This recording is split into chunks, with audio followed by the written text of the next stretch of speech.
to do your own farming. That's What what do they call people it? The do, one at home, actually. vertical farming. That's why everyone does do their own farming to grow their own They do. salads. That's another thing right now on the island. I have every single neighbor who's now back in Stockholm, right? The ones who are back in the office, they're writing like, we have salad, we have tomatoes, just go pick them. I'm like, I don't need to go to the stores. I'm just going to one Okay, you can have neighboring. apple That's salad. perfect. It's healthy too. Yeah. Oh, and the berries. They have just crazy berries growing Yeah. everywhere. Oh, berries are good Blueberries, for eyes. raspberries. Yes. And mind blueberries, raspberries. We pick them. They, as you say, Tyler, everywhere. Everywhere. Yeah, you Even can have cloudberries. fruit salad then. Yeah. Yeah. Yummy. Can make a lot of smoothies. Yay.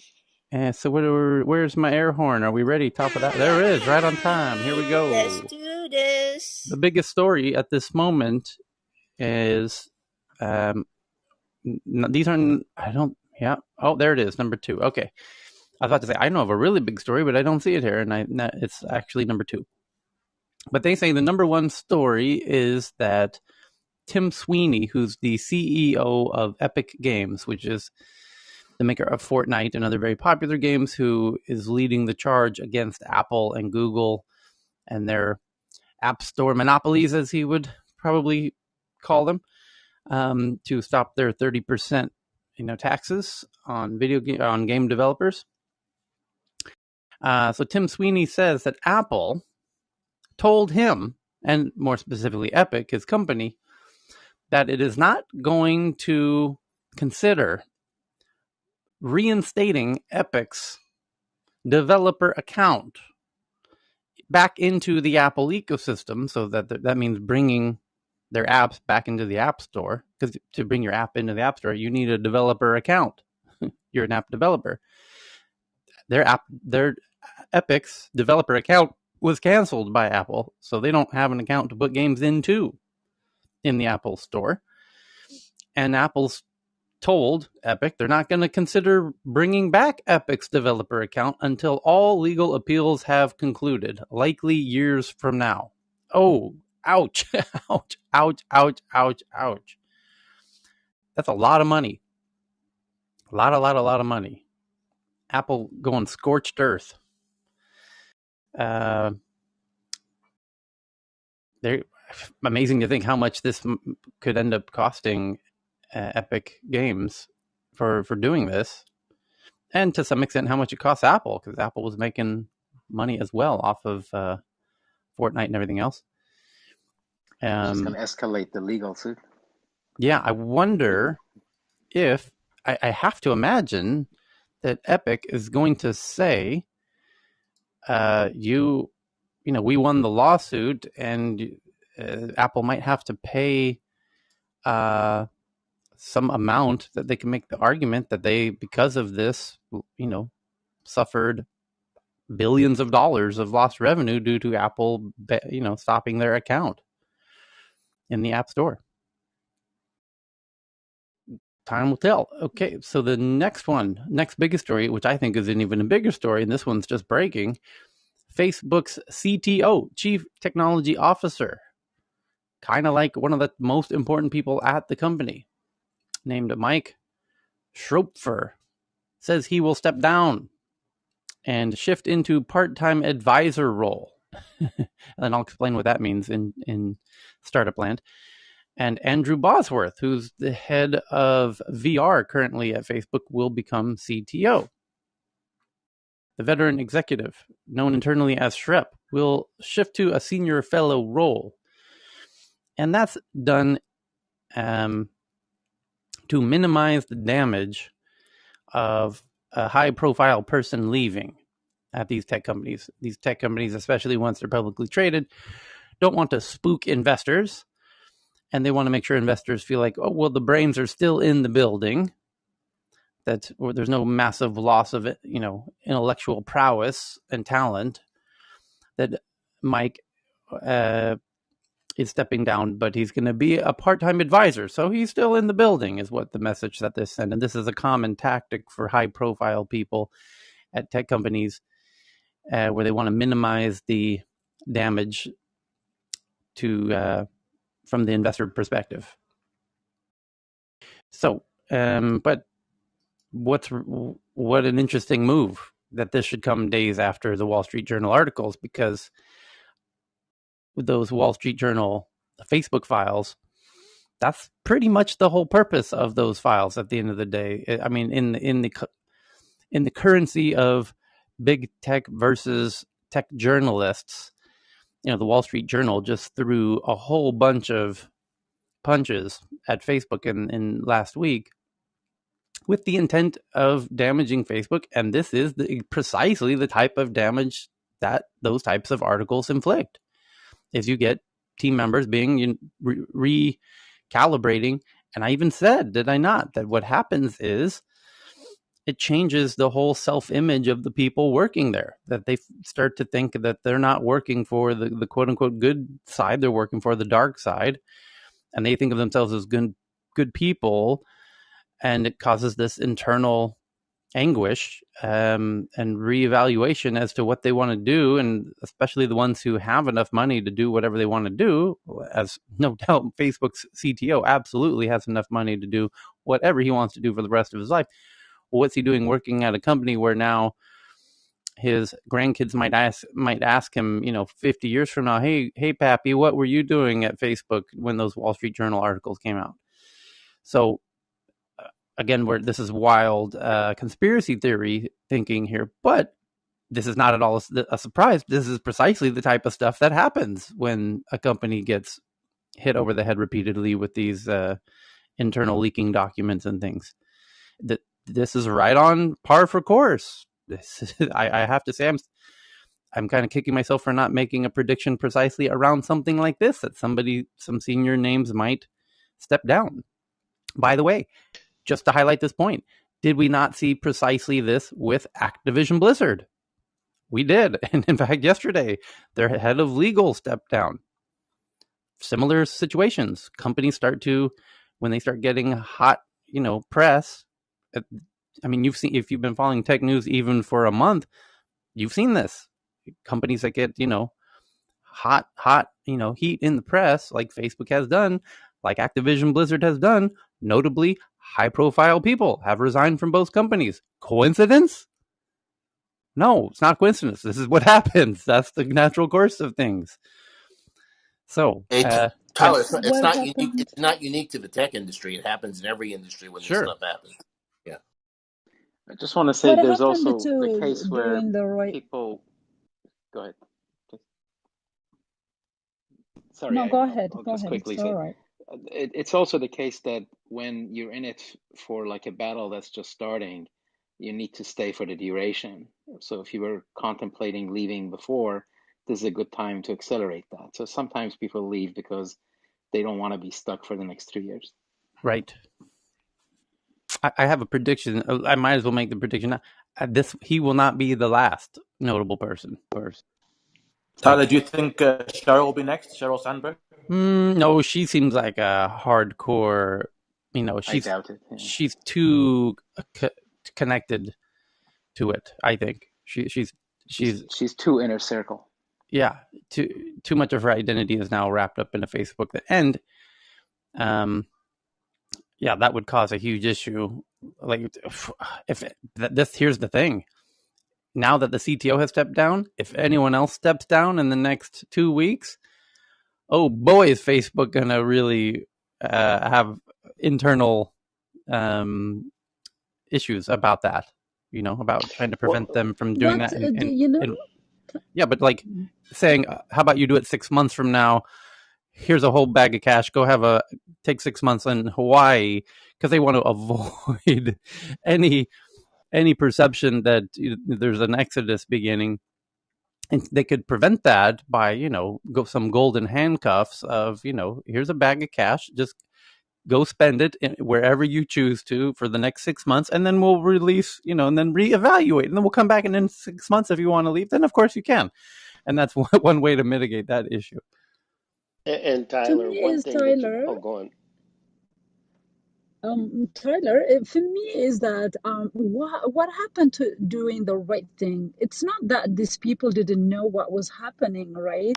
I mean, news has been dripping and Great point. dripping for a while, It's a and great then point. they haven't been doing the right thing. And then when they get found out, and then the news comes out, and all of a sudden they have the moral, and then they resign. It's This a is great point. my problem with, yeah. Thank you. What if they That's have also been wanting to oh, do sorry. the right thing, but it's stopped by the big boss? I mean, isn't this just like baked into the business model? So, I mean, to what degree is it even up to an individual? And isn't this just sort of a, a head has been sacrificed, but actually the business model continues to be the same, right? Exactly, Meg. All I wanted to say is one thing: when you resign, you have to manage the timing of your resign, because even if you had nothing to do with it, if you resign at a certain time, you look like you're a part of it, and that's something these guys got to think about. Okay, so we'll keep it. That's what makes them that they were part of it, right? It wasn't that they cared; it was that they care now because it's found out. That's the difference, I think. Did Michelle just jump up? Yeah, I just invited Michelle up. Mike, the CTO, who took to Twitter to say, after 13 years at Facebook, I've decided to step down as CTO and pass the baton to Boz at some point in 2022. I will stay on as long as it takes to ensure a successful leadership transition. So, by the way, that's a super nice guy move, by the way, to stay on past the end of the year, as long as it takes to onboard a successor, and all those right moves to stop any investors from spooking investors and whatnot. And of course, he doesn't have to do that, but that's certainly the high moral thing to do. And maybe it's his high morals that are causing him to paradoxically, his high morals are keeping him there through a transition, but is it also what's forcing him to leave, paradoxically? So my buddy Malik took to Twitter to say, I remember a time when Mike was part of Mozilla, and what a strange journey from being part of an open web champion to being part of the evil attention-sucking empire that is net negative for the web. So my Malik is no fan of Facebook, apparently. That was his take on Twitter. Brad Stone, who used to, I wonder if he's still at the New York Times. Brad used to be like the most high-profile tech journalist at the New York Times for many years. And he says Facebook CTO Mike is leaving the embattled social network after 13 years. Boz will replace him. And just looking at all of the most notable tweets around this one. Hey, Tyler, my roommate from college is down in the audience, Tim Vo, if we wanted to get into particularity. Okay. Welcome back, Tim.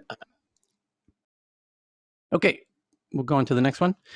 The next one, also quite interesting and also related in a weird way, in a big macro theme way.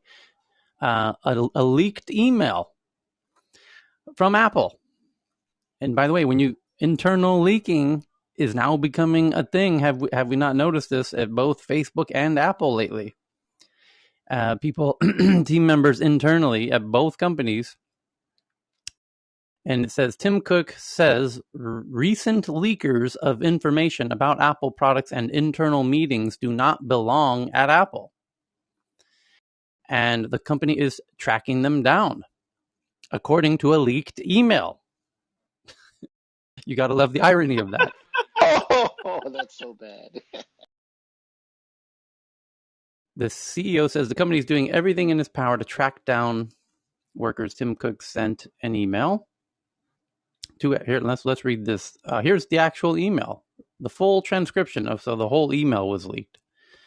Now, whoever leaked this email is an idiot, because it's very possible that Apple very cleverly constructed the emails in a way to help track whoever leaks these emails, knowing that this email itself is likely to be leaked. And so there could be a character or a comma or a spacing or the spacing of the width of the lines. There's the default kind of single space, double space, but you could do 1.1 and 1.2 and 1.3. And then, and by the combination of, and font size 7, font size 8, font size 8.1, 8.2, 8.3, 8.4, on and on and on and on and on. There are dozens of ways that you could customize these messages.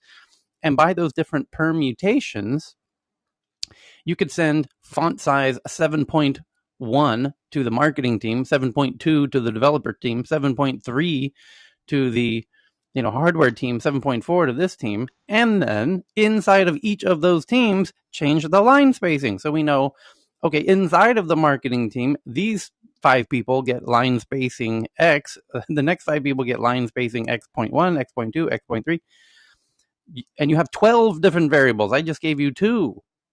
Using 12 different permutations, you could get very accurate about limiting who is which email, even though they have the identical message.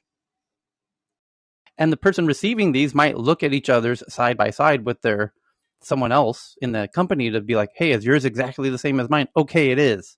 Okay, great. They're all the same. No. Gotcha. So that's why I said whoever leaked this is an idiot. Unless they took their own time to rewrite it with their own computer on a word processor with a totally different font that Apple would never use, so that they could. Anyway, the letter says, "Dear Tim, or dear team, it was great to connect with you on the global employee meeting on Friday. There was much to celebrate from our remarkable new product lineup. Blah blah blah. I'm writing today because I've heard from so many of you oh, there's already a typo in the middle of it, which is probably not accidental. I'm writing today because I've heard from so many of you were incredibly frustrated. Double were. Am I to believe that Tim Cook is writing were twice in a message to his entire company? No. Chattering. This is precisely the type of one of the dozen type of ways that they can customize the message. So we heard from so many of you were incredibly frustrated to see the contents of the meeting leaked to reporters. This comes after a product launch in which most of the details of our announcements were also leaked to the press. I want you to know that I share your frustration. These opportunities to connect as a team are really important, but they only work if we can trust that the content will stay within Apple. I want to reassure you, we are doing everything in our power to identify those who leaked. Oh, everything in your power? You have a lot of power, Apple.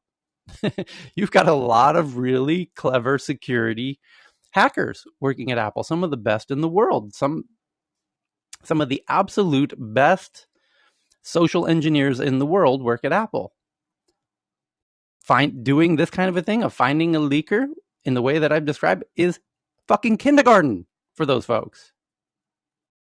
So whoever leaked this email, you're a goddamn idiot. What the F were you thinking leaking this email?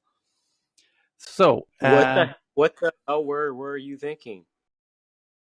The opportunity says, I want you to know I share your frustration, but the only way to work as you know, we're doing everything in our power to identify those who leak. As you know, we do not tolerate disclosures of confidential information, whether it's product IP or the details of a confidential meeting. Ashley, we know that the leakers constitute a small number of people. We also know that people who leak confidential information do not belong here. As we look forward, I want to thank you, blah, blah, blah. Okay. So they're going to do everything. Very, very interesting. And of course, everyone's jumping on Twitter to point out the same thing that I pointed out, with the irony of somebody leaking an email about tracking down people who are leaking internal stuff. So the next article is from The Verge. Microsoft unveils their new Surface, a laptop studio replacing the Surface Book, and with a Thunderbolt for connector and haptic feedback and blah, blah, blah. And the next one from USA Today, Jessica Gwynn, who I believe she used to be at the LA Times, Jessica. And anyway, industry groups representing Facebook, YouTube, and Twitter sue Texas over a law that lets residents sue social networks that ban them for their political views. Juicy. Let's get into this one. So, it says Facebook, YouTube, and Twitter are suing Texas to stop a new law spurred by Trump social media bans.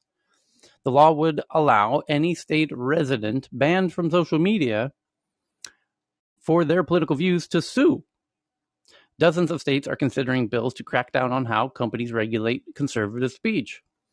Technology trade groups that represent the big tech are suing Texas to stop a new state law that cracks down on social media companies for censoring conservative speech.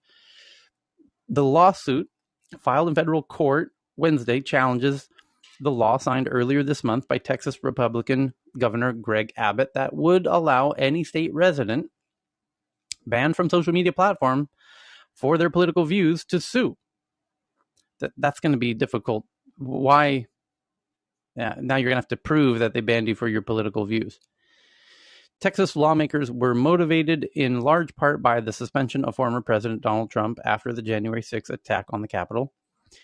Here's the quote. At a minimum, HB 20 would unconstitutionally require platforms like YouTube and Facebook to disseminate, for example, pro-Nazi speech, terrorist propaganda, foreign government disinformation, and medical misinformation, the lawsuit alleges.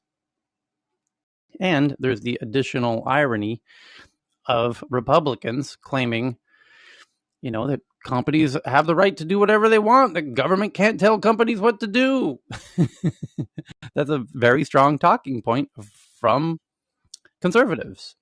How dare the government tell a company what it can and cannot do? These are private companies run by private citizens. My grandpappy died on the Battle of Bunker Hill, so you government cannot tell me what cake I can bake and not bake and what have you. And now they want to do exactly that. They want to tell a private company, you cannot ban me. Claiming that Facebook is like a telephone carrier. That it's a utility that everyone should have equal access to, or a common good. Although there's new social networks popping up all the time.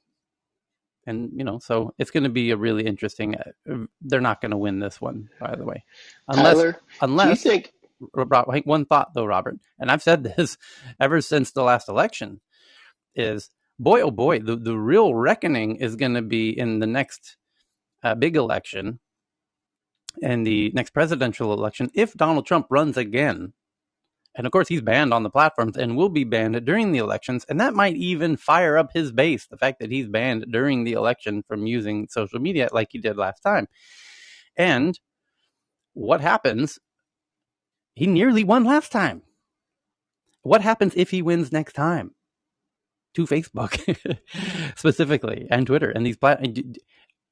I mean, I don't know. Is Donald Trump like a revengeful kind of person? I mean, would he potentially retaliate against somebody? I don't think so, man. Yeah, he seems like a really forgiving person. So I don't see him. Tyler, Michael Cohen, his ex-lawyer, just came out today and said Trump's not going to run because his ego can't deal if he loses twice in a row, so he's not going to run. He's just going to make believe he's going to run.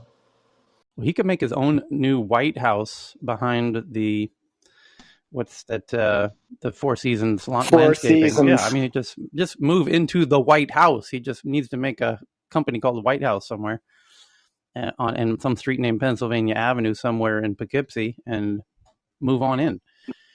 But he's doing fundraising, right, for his campaign? Now that's an interesting question. Where does that money go exactly? Yep. Yeah, exactly. He's just fundraising. To build his White House. We need cases, Tyler and group, because we need them to go straight up to the Supreme Court because we need to have some sort of judgment on this well before the election kicks in. But it'll be interesting to see how this one goes down.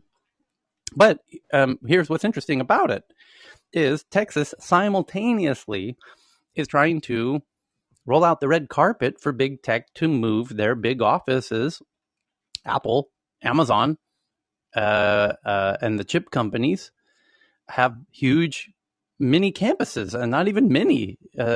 Apple's second largest facility globally, if I understand correctly, is now being built outside of Austin, Texas.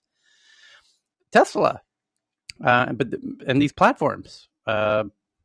So what's this? What kind of message does this send to the likes of Google and Twitter and Facebook about setting up shops in Texas? So, next story, or someone feel free if someone's got another hot take on that. Okay, so the next one is Discord is testing Watch Together, a feature that lets members broadcast YouTube videos after Google forced the shutdown of 2 popular music bots on Discord. Discord Music returns, kind of. Discord is starting to test YouTube integration just weeks after Google-owned YouTube forced 2 popular Discord music bots offline. The feature is called Watch Together. As the name implies, it allows Discord members to watch YouTube videos together, and test a similar Discord feature started 10 months ago before disappearing and resurfacing as Watch Together today. And we understand the company has reprioritized this particular feature due to the recent music bot shutdowns. Watch Together is very similar to the experience of someone broadcasting their screen in Discord, and the button to launch it even appears alongside the video and screen sharing options. It's designed specifically for YouTube in mind, allowing Discord server members to create a playlist of YouTube videos for searching or pasting in YouTube links. You can even toggle a remote button, blah, blah, blah. While it's not identical to the popular, okay. But it's an interesting thing here, and I wonder what kind of deal they'll have to do with YouTube for this. And imagine if it's done correctly, it's a win-win. If the content creator of the YouTube video gets proper acknowledgement for however many people are watching that video inside of Discord. For example, if it's a room of 100 people and they're all watching it, do you get 100 views simultaneously? If so, I could see this being kind of a big win. And if there's an ad in it and the ad stays there, it's just further reach and distribution. So I have to assume Discord's kind of doing the right thing here, because they know they're going to get shut down if they're not. Anyway, anyone with a take on Discord and apps streaming other apps' content?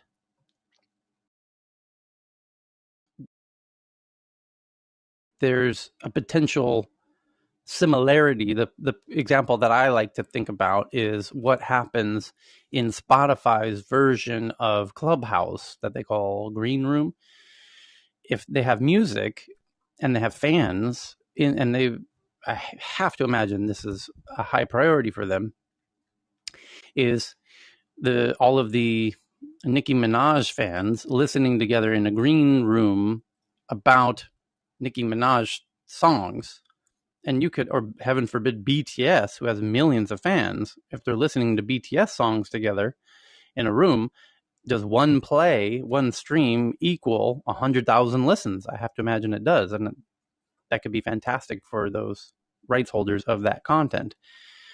So this kind of stuff of content going into, and this whole social phenomena of, we need a word for social listening, social watching. I mean, we kind of need new terminology, new nomenclature, neologisms for this phenomena. Social consumption? That sounds terrible. So, yeah, social consumption sounds a little, social viewing? Social viewing, yes. Social audio or social video, I think, is what it'll end up being called. But it's a lovely idea. There's clearly, Discord is aware that there's a market for it. People like doing it.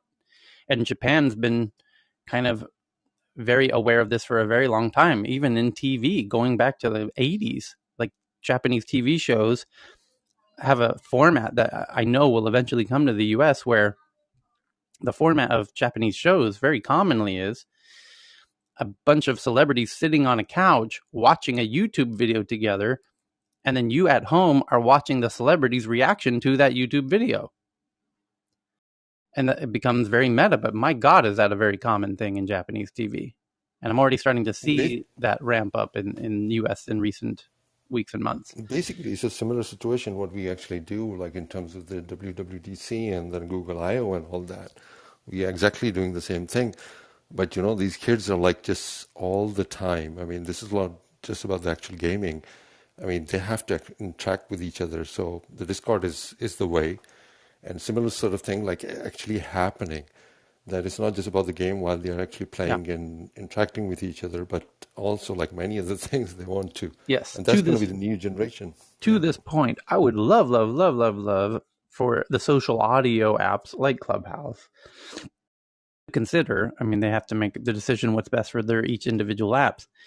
But to allow the moderator to play a YouTube video for everyone in the room to watch so that it can be a topic point to discuss, because that happens quite a lot in this room, particularly where we're sharing websites constantly via Twitter to our Twitter account in real time. Many times those include photos.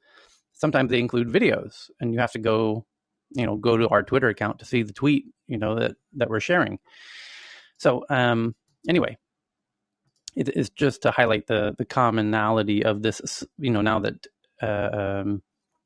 social media is becoming social media consumption of media socially. So the next article is that Twitter plans to stop tweets from disappearing when the timeline auto refreshes in a series of updates over the next 2 months. And this addresses a long-standing complaint people have had with Twitter's mobile app. If you use the software frequently, you may have noticed tweets will sometimes disappear from view just as you're partway through reading one. You see this happen when your timeline refreshes, and it happens most often when there are a lot of people replying to a single tweet, they said. We know it's a frustrating experience, so we're working on changing it, the company said. And then our friend Jane Wong in Hong Kong found another Twitter feature today, as she's known for doing, which is that now when you upload a photo to Twitter, it will ask you what's in this photo, so that you can write a little description about the photo, which we have to hope that could do many things, but hopefully it will also help address one of what Twitter feels is one of its biggest challenges internally, which is kind of the helping the algorithms be as neutral as possible in selecting the images and the cropping of those images. And so next big story is that YouTube is testing letting premium subscribers download videos from its desktop site through October 19th. Downloading content for playback later is most useful on mobile, where your connection quality is determined by your location, but there are plenty of us whose home connection isn't so great either. Okay, and then next one is researchers say that Exchange auto-discover bug can be used to obtain Windows users' domain and app credentials. Microsoft is investigating, and that's your daily update that Microsoft is riddled with vulnerabilities.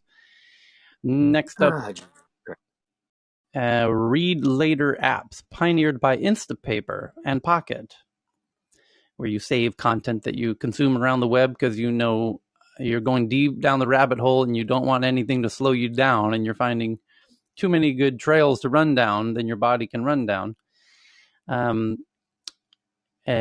these read later apps are having a resurgence, led by Matter, Up Next, and others, which improve discoverability and other features. Okay, next up, an analysis that Apple Silicon's graphics processor unit, the GPU, performance gains have averaged 19% year over year over the past 5 years. But the A15 Bionic, which I think is the latest one coming out now, right? In the latest hardware, has jumped 52%. For years now, Apple's tight integration of its products and Apple Silicon have evolved in lockstep. And now they've had a notable jump on the A15 Bionic in their GPU. But a lot of the reviews, for example, the New York Times just released their review of the new Apple iPhones that are coming out Friday, tomorrow, if I understand correctly. I know Justine in Santa Monica, she just got hers today. She's been releasing some photos that look really nice, especially with the lower light photos. And with the New York Times review and other reviews are rather lackluster. They say the camera is notably a nice upgrade and the longer battery, but in general, it's the most incremental upgrade of iPhones thus far of all the generations. But that makes sense, actually, because after a decade, you get incremental returns year over year over year, unless you get some amazing technical breakthrough in battery technology or camera technology. That's what's going to determine the ability to continue to make advances. They're going to become more and more incremental over time. And then once in a while, you'll get a notable big breakthrough, probably in processor related things, because that's like that last article just said around the Apple Silicon GPU performance gains. That's where you'll notice a change, is some new breakthrough in graphics processor unit technology, and then you'll get a boost in that kind of a way.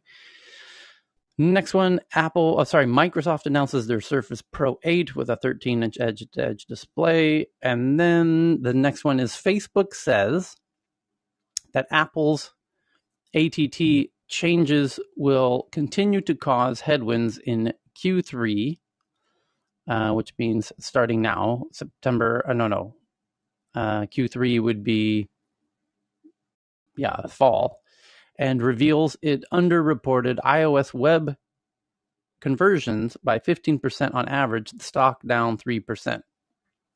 And what they're essentially letting people know, because not everyone has figured out yet, just how harsh Apple's working against Facebook when it comes to data and the data that Facebook needs for its ad network. Facebook is, most people who use Facebook think Facebook is a social network. From a business standpoint, it's an ad network.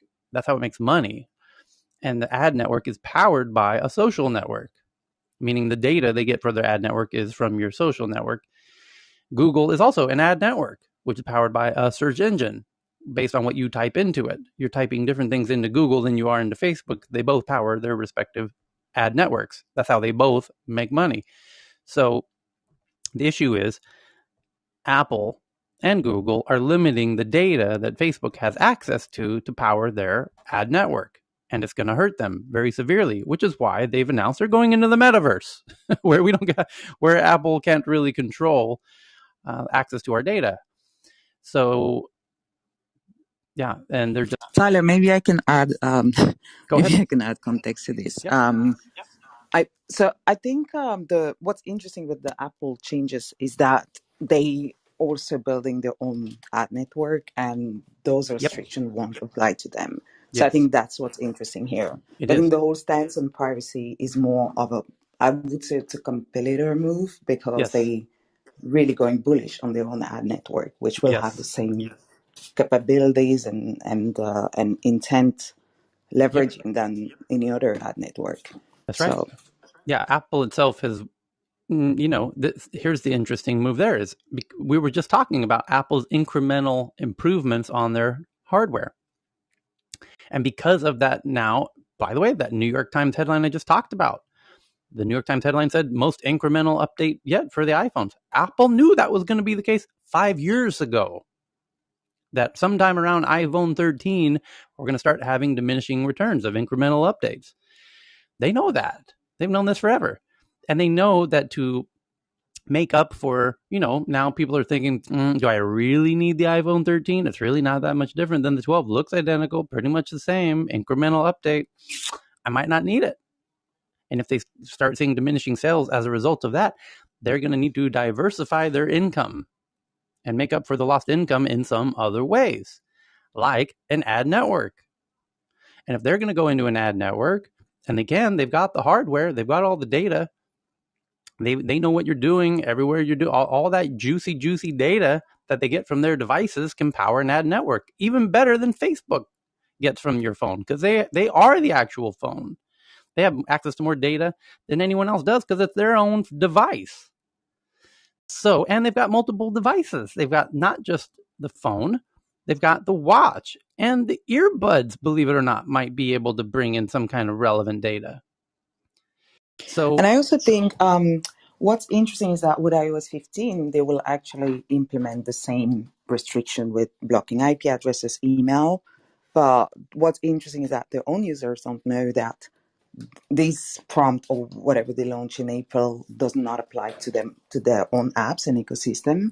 So, so yeah, I think it's quite interesting. But I mean, we opt for privacy, and so I think it shouldn't sound like Facebook is against user privacy. But what's interesting is that users also care about personalization. I've heard people saying, "Oh, since they opt out," because sometimes they just say no, but they saying their feed is no longer relevant. They're saying things that they're not even interested in. I think what we should definitely have done better is educating users on that balance between having this super relevant experience and what's the compromise on the the leverage, the intent we have to leverage in order to make that happen. So I think from the get-go, this should have been a conversation with users. But Apple getting into an ad network's quite interesting. We saw the headline. One of the most interesting headlines we've seen in recent days was Apple's testing with UCLA and Biogen how to extract more juicy data from your devices, including whether or not you have depression or what was the word? Not Alzheimer's, but like mental states, basically, based on how you type. It was depression, right? Depression was one It of was them. defined. Right. But it's got, your phone has a microphone and a camera, and you've got the watch and the sensors on the watch, and the earbuds can also extract information, and your laptop, and the combination of all these microphones and cameras and sensors, my God, can they get an insane amount of data from you for an ad network. And now it's been a few weeks, but shall we not review what kind of juicy data they can get exclusively from the upgraded cameras on your phones, shall we? From looking at your eye, your iris, your eyeball, they can detect your gender, your age. They can even identify you as an individual. You can be, just like your fingerprint, your eyeball is just as unique. So you can be identified through an iris scanner. So keep that in mind. But obviously, they can identify you out of 10 billion people. They can also detect, obviously, if they can detect you out of 10 billion people, they can detect your gender and your age and your geographical origin, your biometric identity, your physical health. If you've had concussions, chronic pains, vision disorders, obesity, or Parkinson's disease, your mental health, if you have depression, PTSD, autism, or eating disorders, your personality trait of extroversion, curiosity, or neuroticism, skills and ability like chemistry, chess, math, sports, and languages, your level of sleepiness, your drug consumption of alcohol, tobacco, cocaine, MDMA, and cannabis, your cognitive processes, to name just a few. From just the camera. We didn't talk about the microphone, which can detect just as many myriad of things. Not to mention the sensors on your wrist, which, by the way, they're adding new things all the time. It's expected to have a blood glucose monitor, real-time blood glucose monitor, and a blood pressure sensor. All these things are coming in the very near future. So the amount of data that Apple's going to be able to have to power their ad network makes Facebook's ad network look like, child's play. This is going to be an ad network to end all ad networks when they really get down into it. Tyler, I want to add that, this may be obvious to everybody, but it wasn't to me. And it's that, Apple is taking that kind of a data constantly. Like it's like when it takes your blood pressure, it's monitoring it constantly. So it can use computational methods to make sense of a lot of very little data that a snapshot instrument cannot. Correct. So to highlight that further is you have what's called the concurrence of these data, meaning, or convergence of data streams, where what you're looking at and your heart rate can be related. So if they know they're using an eye tracking thing on your phone, the camera's watching your eyes. This is old technology. These are friends of mine, by the way, in Stockholm called Toby, who do precisely this. So your They know what you're looking at on the screen, and they know your blood pressure and heart rate as a result of looking at that thing on that screen. And they think, oh, you got super excited when you saw that new surfboard. Note to ad network. So, you see what I'm saying? So the ability to have multiple data points in real time, to Shahin's point, that are ongoing, because that blood glucose monitor that I'm talking about, the blood sugar level, that's ongoing, consistent, persistent. It's that persistent. And the last thing I want to add to that, Tyler, is that I think we spoke about it in back in April where they announced this.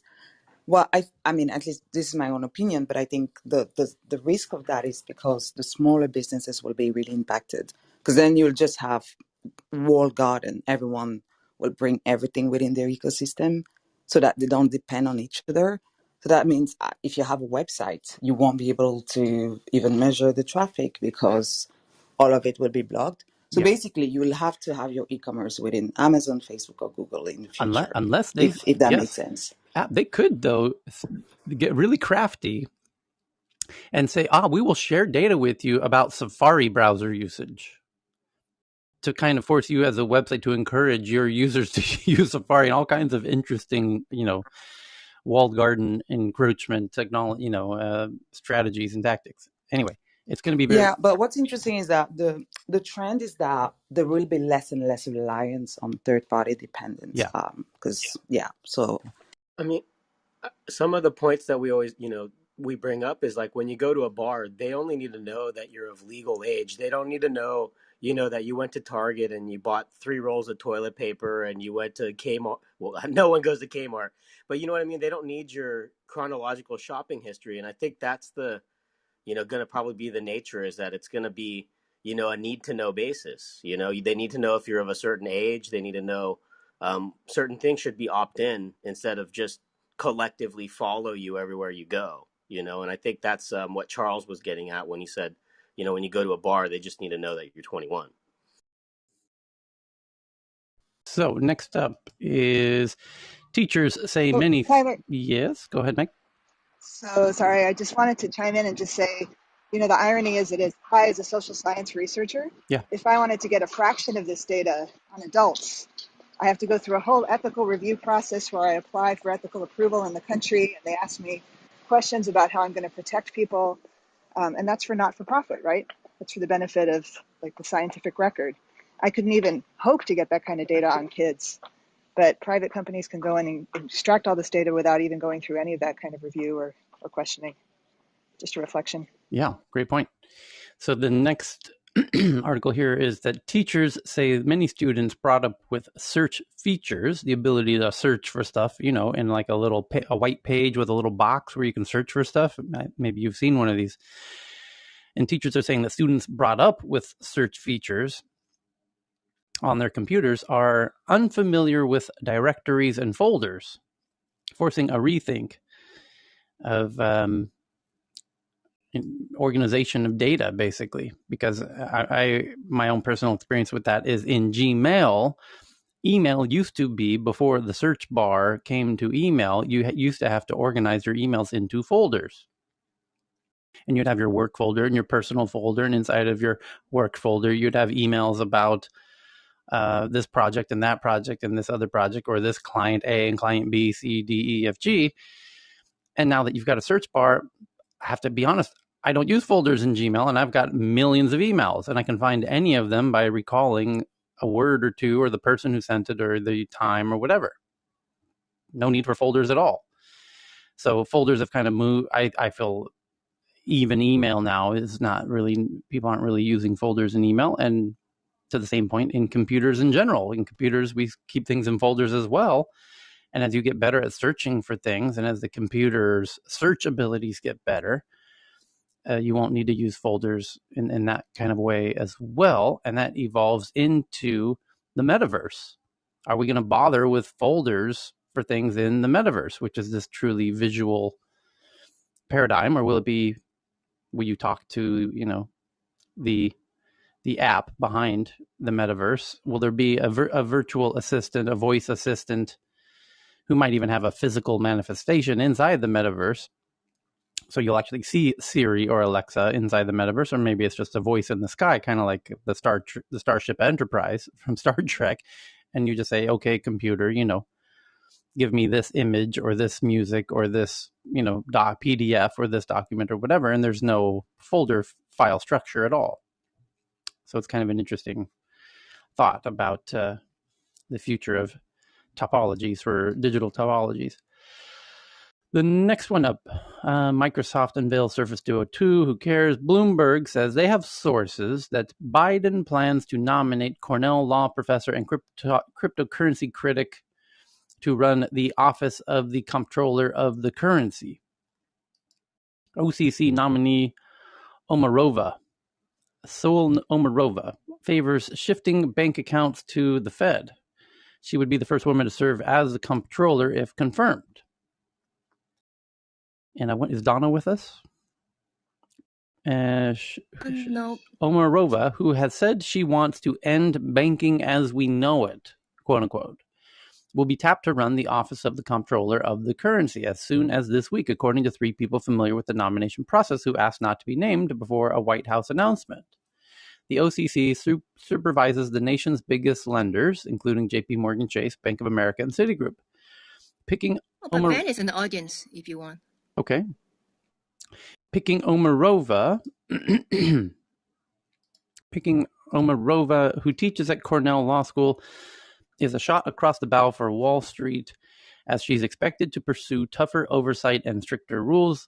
The pick also raises questions about whether the Biden administration would support Omarova's agenda if she pursues some of her most radical positions, such as moving consumer banking to the Federal Reserve from private institutions. Oh boy. Well, that's a central bank cryptocurrency can do.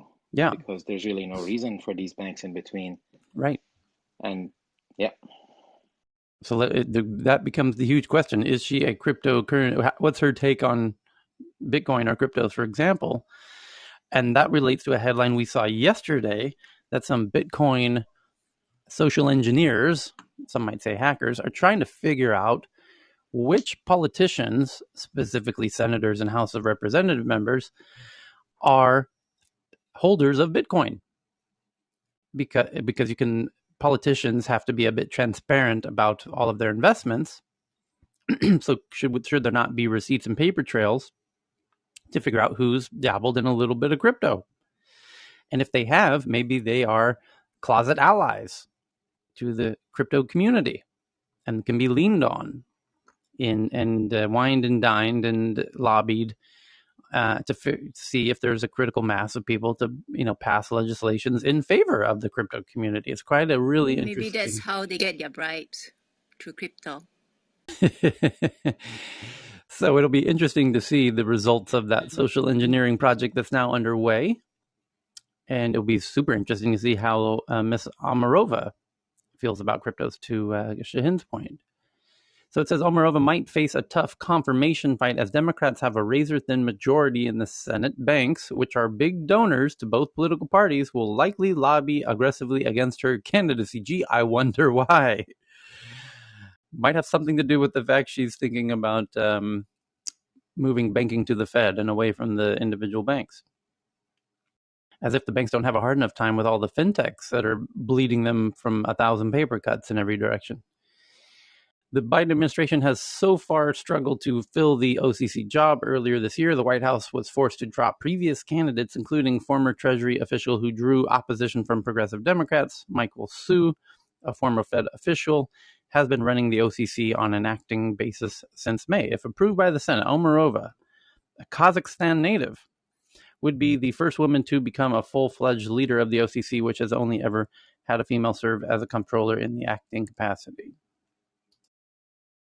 Okay, next up is we get into a lot of the fundraising announcements and things like a Seattle-based Remitly, which lets users send and receive money across borders, hence the name Remitly, like remittances, raises $300 million in its IPO at a valuation of $7 billion. Remitly, that might be one to follow. especially if Mexico adopts it. Because if Mexico adopts a remittance app, holy cow, is that a lot of money in remittances? And Western Union. Yeah, Tyler. Actually, I'm a big user of Remitly. Yeah. I use it every month to send between the UK and Tanzania into mobile money. There one but there are tons of other apps, obviously, World Remit and new startups challenging the space like Sendwave in Africa, Yeah. which raised a massive round about a month ago, less than a month ago. Yeah, it's kind of interesting that Western Union and all these traditional remittance companies are under serious attack this year, and then add on crypto even on top of that, and it just gets its bloodbath out there. I was about to mention Western Union is the big loser in this, and if anything, they should be shorted. It might be the smartest play here.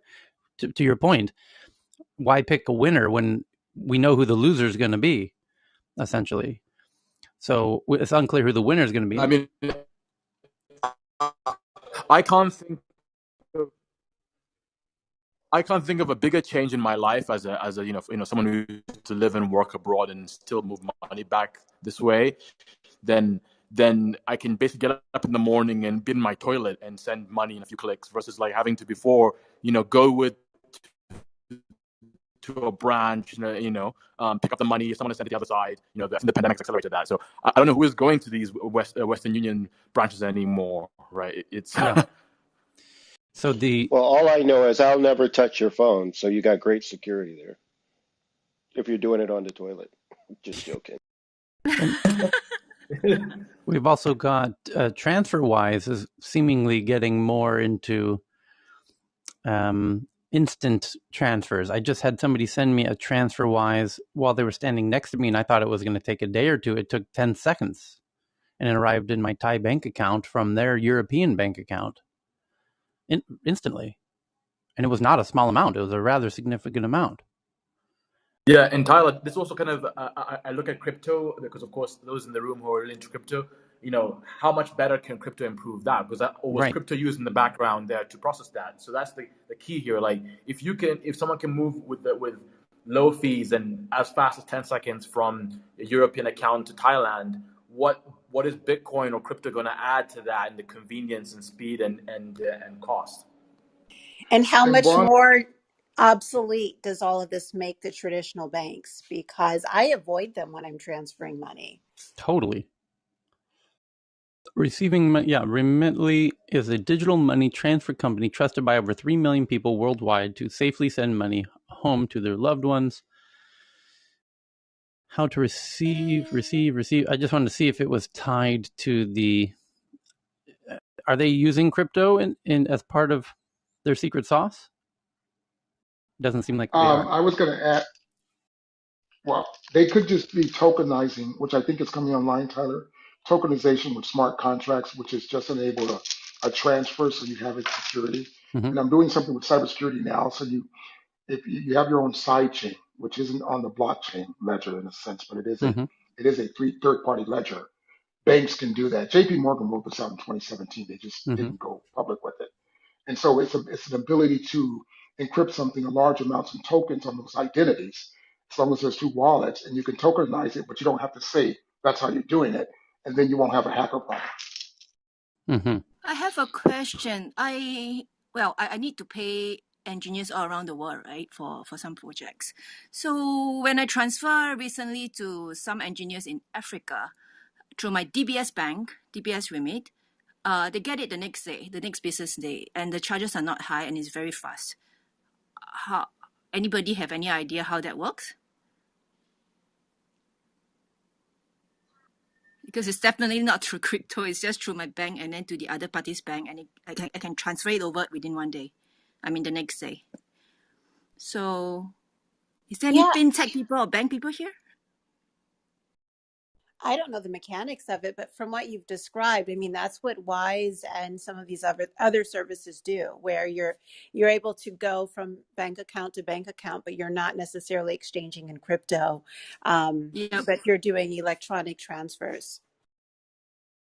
It can be very fast and transaction fee is very low. Yeah, very low. Exactly. I think they would be on the SWIFT system or something like that real quickly. And if they're on that system and they're already authenticated, they can transfer that money because each bank knows each other because they have to settle that transaction. with each other. Each bank is separate. So if they're in a system and they're authenticated, it'll move, you're right, within 24 hours, if not sooner. Okay. So next up, let's see. The next one is from Iron Ox, an autonomous farming startup, raises $53 million and brings the total raise to $98 million. And it's a really clever robotic farming solution. It's robot farming, indoor. Automated farming startup from California today announced $53 million, launches the first autonomous farm in 2018 and grows produce in proprietary greenhouses designed from the ground up to reduce the environmental impact of agriculture using data-driven approach with robotics and AI. And you have to kind of see this thing. They're using what looks like the original earlier robots that Amazon was using in its warehouses to move around these tables of vegetables. I'll tweet this one out so you can see the photo in the article at the Twitter account TNATW, Tech News Around the World. So that one's gone. The next one is a Singapore-based automated bill payment software company called Spenmo, raises $34 million. CRM software maker Freshworks boomed 32% on the stock market in its debut, giving it a market cap of $15 billion. And a look at the strengths and weaknesses of U.S. and Chinese tech industries, including China's supremacy in network equipment, commercial drones, and batteries, from the Washington Post. I'll tweet that one out. And then we got this next one, which is Comcast unveils G1, its first streaming device. Available to Sky Q customers in Italy and Germany and rolling out. I didn't know Comcast was still trying to play in this game. Microsoft announces a 10.5-inch Surface Go 3 and automated tipping screen inside of Square's app disappeared for 3 hours on Saturday due to a bug, costing restaurant workers and others hundreds of dollars. Investigation details how safeguards for Facebook's marketplace, which has 1 billion monthly active users, can fail to protect buyers and sellers from scams because of fake accounts and more. Just yet another reason why we should have identity verification for marketplaces, especially like not just buying and selling, but maybe renting. Once you'd feel more comfortable if you actually knew everyone was identified and verified. Orca, a decentralized crypto exchange built on the Solana blockchain, raises $18 million. And Stream Elements, which builds production and analytics tools for streamers, raises $100 million from SoftBank. Sunday, which offers tools for faster restaurant checkouts, raises $100 million. That must be a much faster checkout for restaurants to raise $100 million. Jesus. And Robinhood says it will test crypto wallets with select users starting next month, letting investors trade, send, receive, and hold digital currencies. So there you start to see what we were talking about of sending, once the cost of sending cryptos is much, much less than sending, some cryptos, not all, but can be much less than sending traditional fiat currencies. And it'll be interesting to see once cryptos become more widely adopted, especially by people like that have high remittances, like Mexico and India, I think are the two biggest in the world. And India is getting quite interested in crypto. It'll be interesting to see if, for example, growing up in San Diego on the border of Mexico, Mexicans always wanted to be paid in cash who work in San Diego, of which there's millions actually in Southern California. And because they don't want to be in the banking system, but it'll be interesting to see if at some point they start suggesting they want to be paid in Bitcoins or some other cryptocurrency for the purpose of, because they currently get paid in cash, then they go to Western Union takes their, 10%, Jesus Christ. And then that's a big hassle. And this could all be so much easier, and they could keep a lot more of their money if they were to do this in crypto, apparently. So it's going to be interesting to see How that works out. Robinhood, yeah, that's Robinhood. Microsoft uncovers a massive phishing operation offering phishing as a service subscriptions for just $80. Netflix agrees to acquire a production company expanding on a 3-year deal to make animated shows with plans to create TV, movies, games, and more. As that's the future of Netflix and all streaming apps, is they're going to have to get into games, and not just any games, VR games and VR content and video, as those two worlds start to collide head on. So that brings us through the big headlines that everybody's sharing, but now we get into the fun tweets that everyone's tweeting. And boy, a lot of people are tweeting about the Facebook CTO resignation. And then Poppy sends in this one from the Boston Globe about robots that will carry things for you, including luggage. It's basically like a box with wheels, but very large wheels that fit inside the box. So it's very clever. I just tweeted it out. A cute new cargo robot called the Gitamini, Gitamini, Gitamini, launches this week. Not cheap, $1,850, and it follows you around with your stuff, up to 20 pounds of stuff. And so it could be your backpack or any luggage or water bottles. You could be. I wonder if you could build a little barista like espresso machine on this thing and walk through a park and make people espressos as you walk through the park on a mobile tetherless robot who follows you around. I'm trying to think of other interesting use cases you could have for that. So Wired has an interesting one. The headline from Wired reads, "Baby poop is loaded with microplastics." An alarming new study finds that infant feces contains 10 times more plastic and polyesters than an adult. Whenever a plastic bag or bottle degrades, it breaks into ever smaller pieces that work their way into nooks in the environment. When you wash synthetic fabrics, tiny plastic fibers break loose and flow out to sea. When you drive, plastic bits fly off your tires and brakes. That's why literally everywhere scientists look, they're finding microplastics, specks of synthetic material that measure less than 5 millimeters long.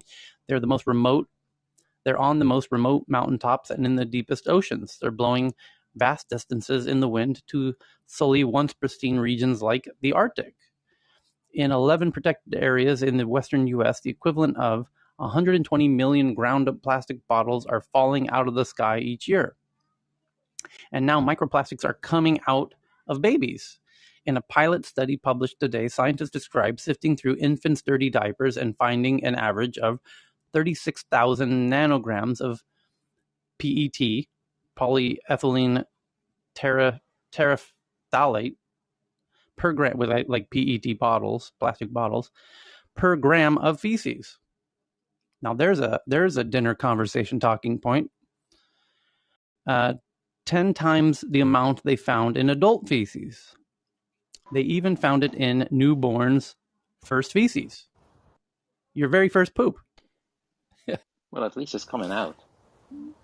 This is really shitty news, by the way, but PET is an extremely common polymer that's known as a polyester when it's used in clothing, and it's also used to make plastic bottles. The finding comes a year after another team of researchers calculated that preparing hot formula in plastic bottles severely erodes the material, which could dose babies with several million microplastic particles a day and perhaps nearly a billion a year. Oh boy.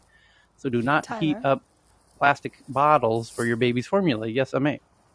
It's just a really sad thing that you're saying, that we're hearing now, because when you start to see all of the countries where they have formula and they're warming up the bottle for the babies, it's really sad to see this, because that is something that is, back when I was little, remember the glass bottles? Mm-hmm. They would use glass bottles, and then they wanted to sort of make it more efficient and make it easier for moms to carry and do more bottles. But they really didn't look at the impact of what would happen when mothers need to warm up the bottles. And this is, I think in this room, there have been those that have said, sometimes is the tech not really considering the customer well enough and deep enough, because I'm sure a mom does understand some things, but if she's in a country where she may not be as, the education may not be that available or that aware. I mean, just look at Mexico, look at Latin America, look at some parts of the world where people need to feed their kids, you know, and they're not necessarily a first world country. They're going to where do those bottles get sent? Where do they get sent to be purchased or given? I mean, just look at how many bottles are dropped into these areas when they need food, or Haiti even, or even Puerto Rico. When something happened with a hurricane, what did they do? They dropped bottles, plastic. And at the end of the day, you have to either choose between feeding your kid or having them eat versus, you know, how the bottle that it's coming in is being used. So I think when I was little, we used glass bottles. They've used plastic quite a lot, but I think this is something that's been known. I mean, if you're a chemist and you know that if you heat something up, those particles are going to go into whatever is being heated up. They said this even now with water bottles. If you leave them in a car, don't drink the water. And if you leave a water bottle in a car, don't drink the water, throw it out, because the heat will release stuff into the water. So I don't know where is it in education? Is it in more awareness of the sector? Is it in more awareness of the designers, industrial designers making the bottles? Who's the one that could start to fix it? Right. Yeah, you know, coming from the industry, and I was there during the part when we were getting pressure to move everything from glass to plastic. And this is just another example of, you know, where we lose some common sense, rushing to change certain things to appease, I'm going to say it, environmentalists, you name it. And then later on, we realize the ramifications. Because even the old people back in the old days, they were like, I don't trust this plastic. Now, they don't have the science, they didn't have the science, but we were forced to go to it. And now we're dealing with stuff like this because people hated glass because they said, oh, well, we're going to reduce fossil fuels by not having to ship all that stuff around. Let's go to plastic because it's easier. Yeah. Now go figure. You also have all of the microwavable food that's in plastics, and people are microwaving. This has been going on for decades, and I thank God that I saw a TV show 20 years ago of with a Dr. Wheel, and it stuck with me. He says, don't microwave or heat anything plastic that touches your mouth, like any kind of food or whatever. The thing is, even just the packaging itself, right? Those things are heat tunnels by themselves. So it doesn't matter if you don't heat it up, because in order to even seal it, they've heated up the plastic. You know, like these things come in like a roll, and they just, you know, it happens so fast. You know, it's like a roll, a tube, and they heat it up, and they just, as it's going by, they just, you know, seal it, and you know, those gases that come out of there. Ugh. All And the baby bottles are plastic. That's probably why babies have so much. yeah, and that makes you wonder. That makes you wonder this whole breast milk versus formula. How much of it is related to the plastic that the breast milk is being served in? So, I'm sorry, not the breast milk. The formula is being served in. You know. So, anyways, interesting. Yep, that's right. Go ahead, Shane. You there? Okay. Sorry, I was agreeing, and I think that a lot of people actually would microwave plastic formulas for babies, and even if they did a breast pump, they would heat up those in a microwave. So that was quite common until, like you said, about maybe 20 years ago when people started understanding the composition of the plastics, and some of the baby formulas have changed, the bottles have changed so that it's less dangerous. But I think the flip side is that we all have a large amount of plastic in our bodies just simply because it's everywhere. So the question is really, is it bad for you, and under what circumstances, and you know, is it a big deal or is it not a big deal? At what levels, etc. Mm-hmm. I don't think they know. Mm-hmm. So Shane, does that mean we'll float better since we have more plastic in ourselves? It's faster to just let air in our brains. Okay, so other interesting headlines happening at the moment is this one from Todd McLeese sends in a recent video of Bill Gates being awkwardly addressed about his Jeffrey Epstein ties. With Judy Woodruff on PBS, Gates appeared to be caught off guard by a series of questions related to Epstein. And I just tweeted that one out. Oh, there's no excuse to be surprised by it. The next one is also from Todd about a Caribbean island's audacious tourism experiment. And it's about how an island called Montserrat. Now, in order for a tourist to even set foot on Montserrat's black sand beaches, one must pass a rigorous background check and make at least $70,000 a year. Until recently, you would have to commit to sticking around for at least 2 months. In exchange, visitors get almost exclusive access not only to the beaches, but an alternative reality roughly the size of Manhattan, where the coronavirus does not seem to exist.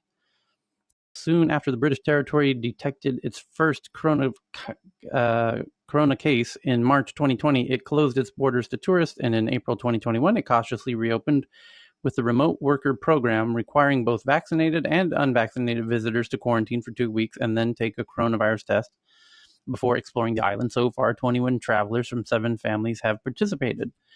The island certainly not alone in devising creative ways to lure visitors during the pandemic. Countries around the world have crafted and recrafted a vast array of systems to try and keep the money flowing in without endangering the local population's health. Malta bans unvaccinated tourists from more than 30 countries, but provides hotel vouchers to visitors deemed safe. And Israel began allowing tourists in, but only if they are vaccinated and traveling in groups of more than 5 people. Numerous Caribbean islands have tried to lure remote workers with digital nomad visas to allow a visitor to stay a year or longer. But Montserrat's program stands out even in a sea of unconventional experiments because the island chose to flip the standard term of the visa. The maximum amount of time someone can stay on its head, requiring instead a minimum visit. It's also unusual because they have a minimum stay of 2 months. It's also unusual because while other islands have emphasized how easy they want to make it for remote workers to visit, Montserrat has seemed proud of making it hard to join its roughly 5,000 person bubble, where few wear masks or lock their doors. They're very selective of who they let in, says David Court, a sociology professor at University of Massachusetts at Amherst, who spent 3 months working from Montserrat with his wife, a travel risk analyst, and their daughter. I was told they actually turned people down. There you go. So it's the Berghain of beaches. Of the next one is from Netta. Speaking of COVID, and this is from Daily Mail UK, that the Chinese defector claims COVID first spread in Wuhan in October 2019. Chinese Communist Party insider Wei Jingsheng told a shocking new documentary called The World Military Games could have acted earlier. Chinese whistleblower claims the first COVID superspreader event was in Wuhan months before the world learned about it. It believes the outbreak during an athletic tournament was intentional. Although, keep in mind the source is the Daily Mail. So who are they saying the source was? Because this corroborates a lot of what China says. Because I like to call things as I see it or what I read. And so their propaganda is that we showed up there with COVID, and we had all of our troops were sick, and we came in dead last because we were all locked up in the hotel sick. So what does this article say? I just tweeted it to the Tech News Twitter account. So you can check the headline and try and discern the juicy bits. I'll read it. Okay. Real quick, I don't know what I did to deserve this, but yesterday one of my suggested accounts to follow on Twitter was the Wuhan Tourism Authority. I thought, what have I been looking at for them to suggest that I might want to take a visit to Wuhan? That's interesting. So the next one is they did get the 10 years of travel from Thailand just a couple days ago, so you never know. More pressure on U.S. judge orders to release.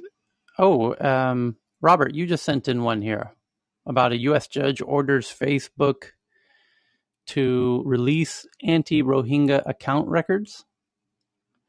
Yes, and that there's going to be more precedence on that. So I know Facebook's trying to protect the various accounts out there, but we're going to see more court cases like this. And actually, they got the judge was pretty harsh on them, and they're instructed to release the information.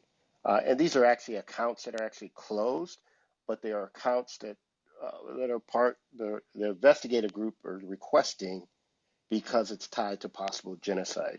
And you would have thought that maybe Facebook would have voluntarily given up the information, especially since they were closed accounts, but they opted not to, and the courts had to make them do it. Okay, let's check this out. This is interesting stuff. It says, a judge in the United States has ordered Facebook to release records of now closed accounts connected to anti-Rohingya violence in Myanmar, according to the Wall Street Journal. The judge in Washington, D.C. criticized Facebook for failing to hand over information to investigators seeking to prosecute Myanmar for international crimes against the Muslim minority Rohingya, the Wall Street Journal said. Facebook had refused to release the data, saying it would violate U.S. law that bars electronic communication services from disclosing users' communications. But the judge said the posts, which were deleted, would not be covered under the law, according to the Wall Street Journal. The Reuters news agency could not immediately access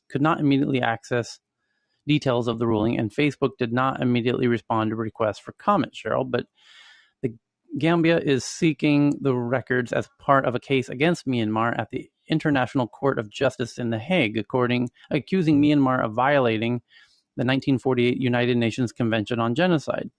Myanmar authorities say they are battling an armed uprising and deny carrying out systemic atrocities. More than 730,000 predominantly Muslim Rohingyas fled Myanmar's western Rakhine state in August 2017 after a military crackdown that refugees said included mass killings and rape. Rights groups documented killings of civilians and burning of villages. Shannon Raj Singh, a human rights counselor at Twitter, called the decision momentous. In a post on Twitter, she said it was one of the foremost examples of the relevance of social media to modern atrocity prevention and response.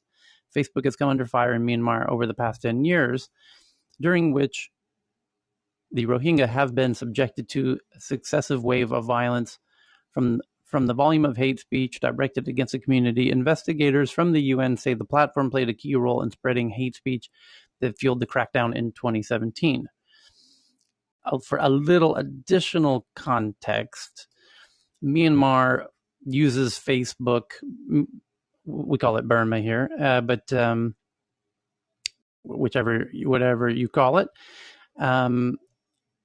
the Burmese use Facebook a lot. It's their most main use app, and by a long shot. And there was basically up in that region of the northwestern kind of corner of Burma, where it borders with Bangladesh, there's a lot of Muslims who have been there for quite a while, but it's debatable if they came from Bangladesh or Burma, and that's at the heart of the issue is where do these people belong, and are they Burmese, are they Bangladeshi, they're Muslim, what are they? And the Burmese monks, the Buddhist monks, say, no, you're not Burmese, you're Bangladeshi, get on the other side of the border. And anyway, so it got heated because there was, it started with a rather small, one-on-one case. Somebody, a Buddhist woman it was claimed that a Buddhist woman was raped by one of the members of the Muslim community there.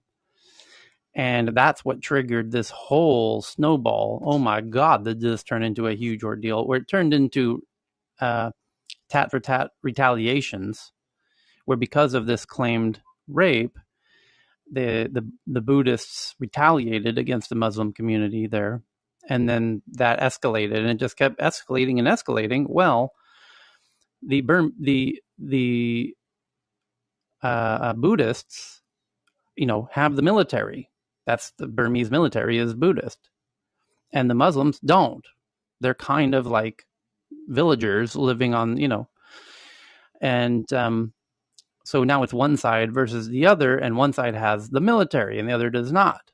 So you can imagine where this is going. And the Buddhist monks, one very in particular, became a real aggressive leader in cracking down on the Muslims. And basically the military got all hot. And of course, all of this is being coordinated on Facebook because that's what they use there. If they used other parts of the world use different apps. In Japan, they use Line. In Thailand, we use Line. In Japan, they also use a different app. And in China, they use a different app. And Line. Yeah. Of course, Japan, they use Line. I know. What I'm saying is that different countries use different apps for how they communicate and whatever. So blaming Facebook for this, I think, is wrong-headed. This is just how they communicate. Exactly. So I think that's an important missing point from all of this. And you can't blame Facebook for the hatred. I mean, you're digitally enhancing communication, and that communication is hatred based, right? But are they blaming them for not releasing the closed accounts? That's really where the blame is. And right. then I know. But I just wanted to address this issue of Facebook being blamed for escalating this whole scenario, where it's as much as a phone company would be, and technically it makes it possible. The Buddhist monk was putting up posts on his account saying, "Here's what the Muslims are doing. Let's go get them." Yeah, they were doing that. They could have done that with paper wheat posters as well, and they probably would have in the days before Facebook. So I don't know. I just want to be careful about demonizing Facebook unfairly in this. Now, when it comes to the court case, that's totally separate issue, actually, about, Facebook has data. The International Criminal Court in The Hague is requesting this content. I don't understand, the legal nuance of all of that. I have to imagine that Facebook would comply with The Hague in dealings of international criminal court cases. So, Tyler, what I would add is that so I believe this was in 2012. I was actually teaching MBA courses in Myanmar and Yangon at the time, and that was also around the time that Myanmar started to open up. So 2011, there was no foreign presence except for maybe a few Chinese business folks, businessmen in this particular case. But other than that, the entire country was completely closed off. And from what I understand, the reason that they started to open their economy was because they realized that they were beholden to China. That was their only legitimate trading partner. And so my sense in keeping in close contact with my former then MBA students from 9 and 10 years ago, is that there was also a bit of misinformation, of a misinformation campaign that was taking place via Facebook. Or if it wasn't full out misinformation, there were a lot of salacious posts. And I wonder whether this may have been part of that as well. And as we've talked about a lot on, in this room, I also wonder whether there were, foreign or a foreign adversary, if you will, that had a vested interest in, I mean, this is just my imagination, but just given the timing, China was not happy that Myanmar was opening up to the rest of the world from an economic standpoint. 1,000%, yeah. I think that there could have been incentive for them to be even less happy, and so for them to have felt as though this country that was in the process of rapidly developing, we'll just label it for all practical purposes, for there to have been this impediment, that has turned into a crisis, it certainly has not helped the Myanmar people. But I just wanted to set the context around the timing of what else was happening at the same time that things were really heating up with the Rohingya within Myanmar. Yeah, the coup, it came a bit later, and boy, is that a whole wild episode. Anyway, we've covered that previously, and we no doubt we will again when the other big headlines, keeping it on the COVID for a minute, a unique type of tiny antibody produced by llamas, a domesticated South American camelid, the llama, could produce a new frontline treatment against COVID-19 that can be taken by patients as a simple nasal spray instead of an injection. So goodbye ivermectin, hello llama saliva, or whatever it happens to be. This could be a whole bunch of llama purchases in Texas in the near future. So the next one is a shortage of pilots looms as the next challenge for airlines. After being thrust into crisis by the coronavirus, the aviation industry faces yet more trouble as the world emerges from the worst of the pandemic to find that the pilots don't want to pilot no more. And in fact, there was a huge, I believe it was American Airlines pilots that were kind of doing a big picket line. Government policies such as mandatory vaccines for trainee pilots and travel curbs have also kept a new batch of potential aviators away, according to the chief executive officer of Alpha Aviation Group, which runs flying schools in the United Arab Emirates and the biggest one in Southeast Asia. In the Philippines, they've trained more than 2,500 pilots for all the big airlines. He says airlines are going to continue to modernize their fleets, and as they do that, they are going to require pilots. The market is getting interesting again, and we're starting to see that upward trend. We're starting to see airlines come to us and say, look, this is my delivery schedule. Can you have pilots ready for me in 2 years' time? Many airlines are aggressively trying to rehire pilots as well as cabin crew and ground staff, but that's not been a simple process, and some jobs are left unfilled. Careers in the industry no longer look as secure as before. It takes 18 to 24 months to train a pilot, and Boeing estimates the world will need more than 600,000 new pilots in the next 2 decades.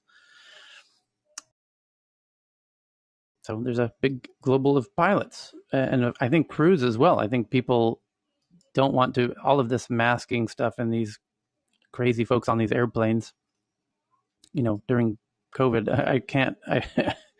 I don't blame flight crews who are looking for other opportunities to avoid dealing with all of the headaches of people during COVID on flights.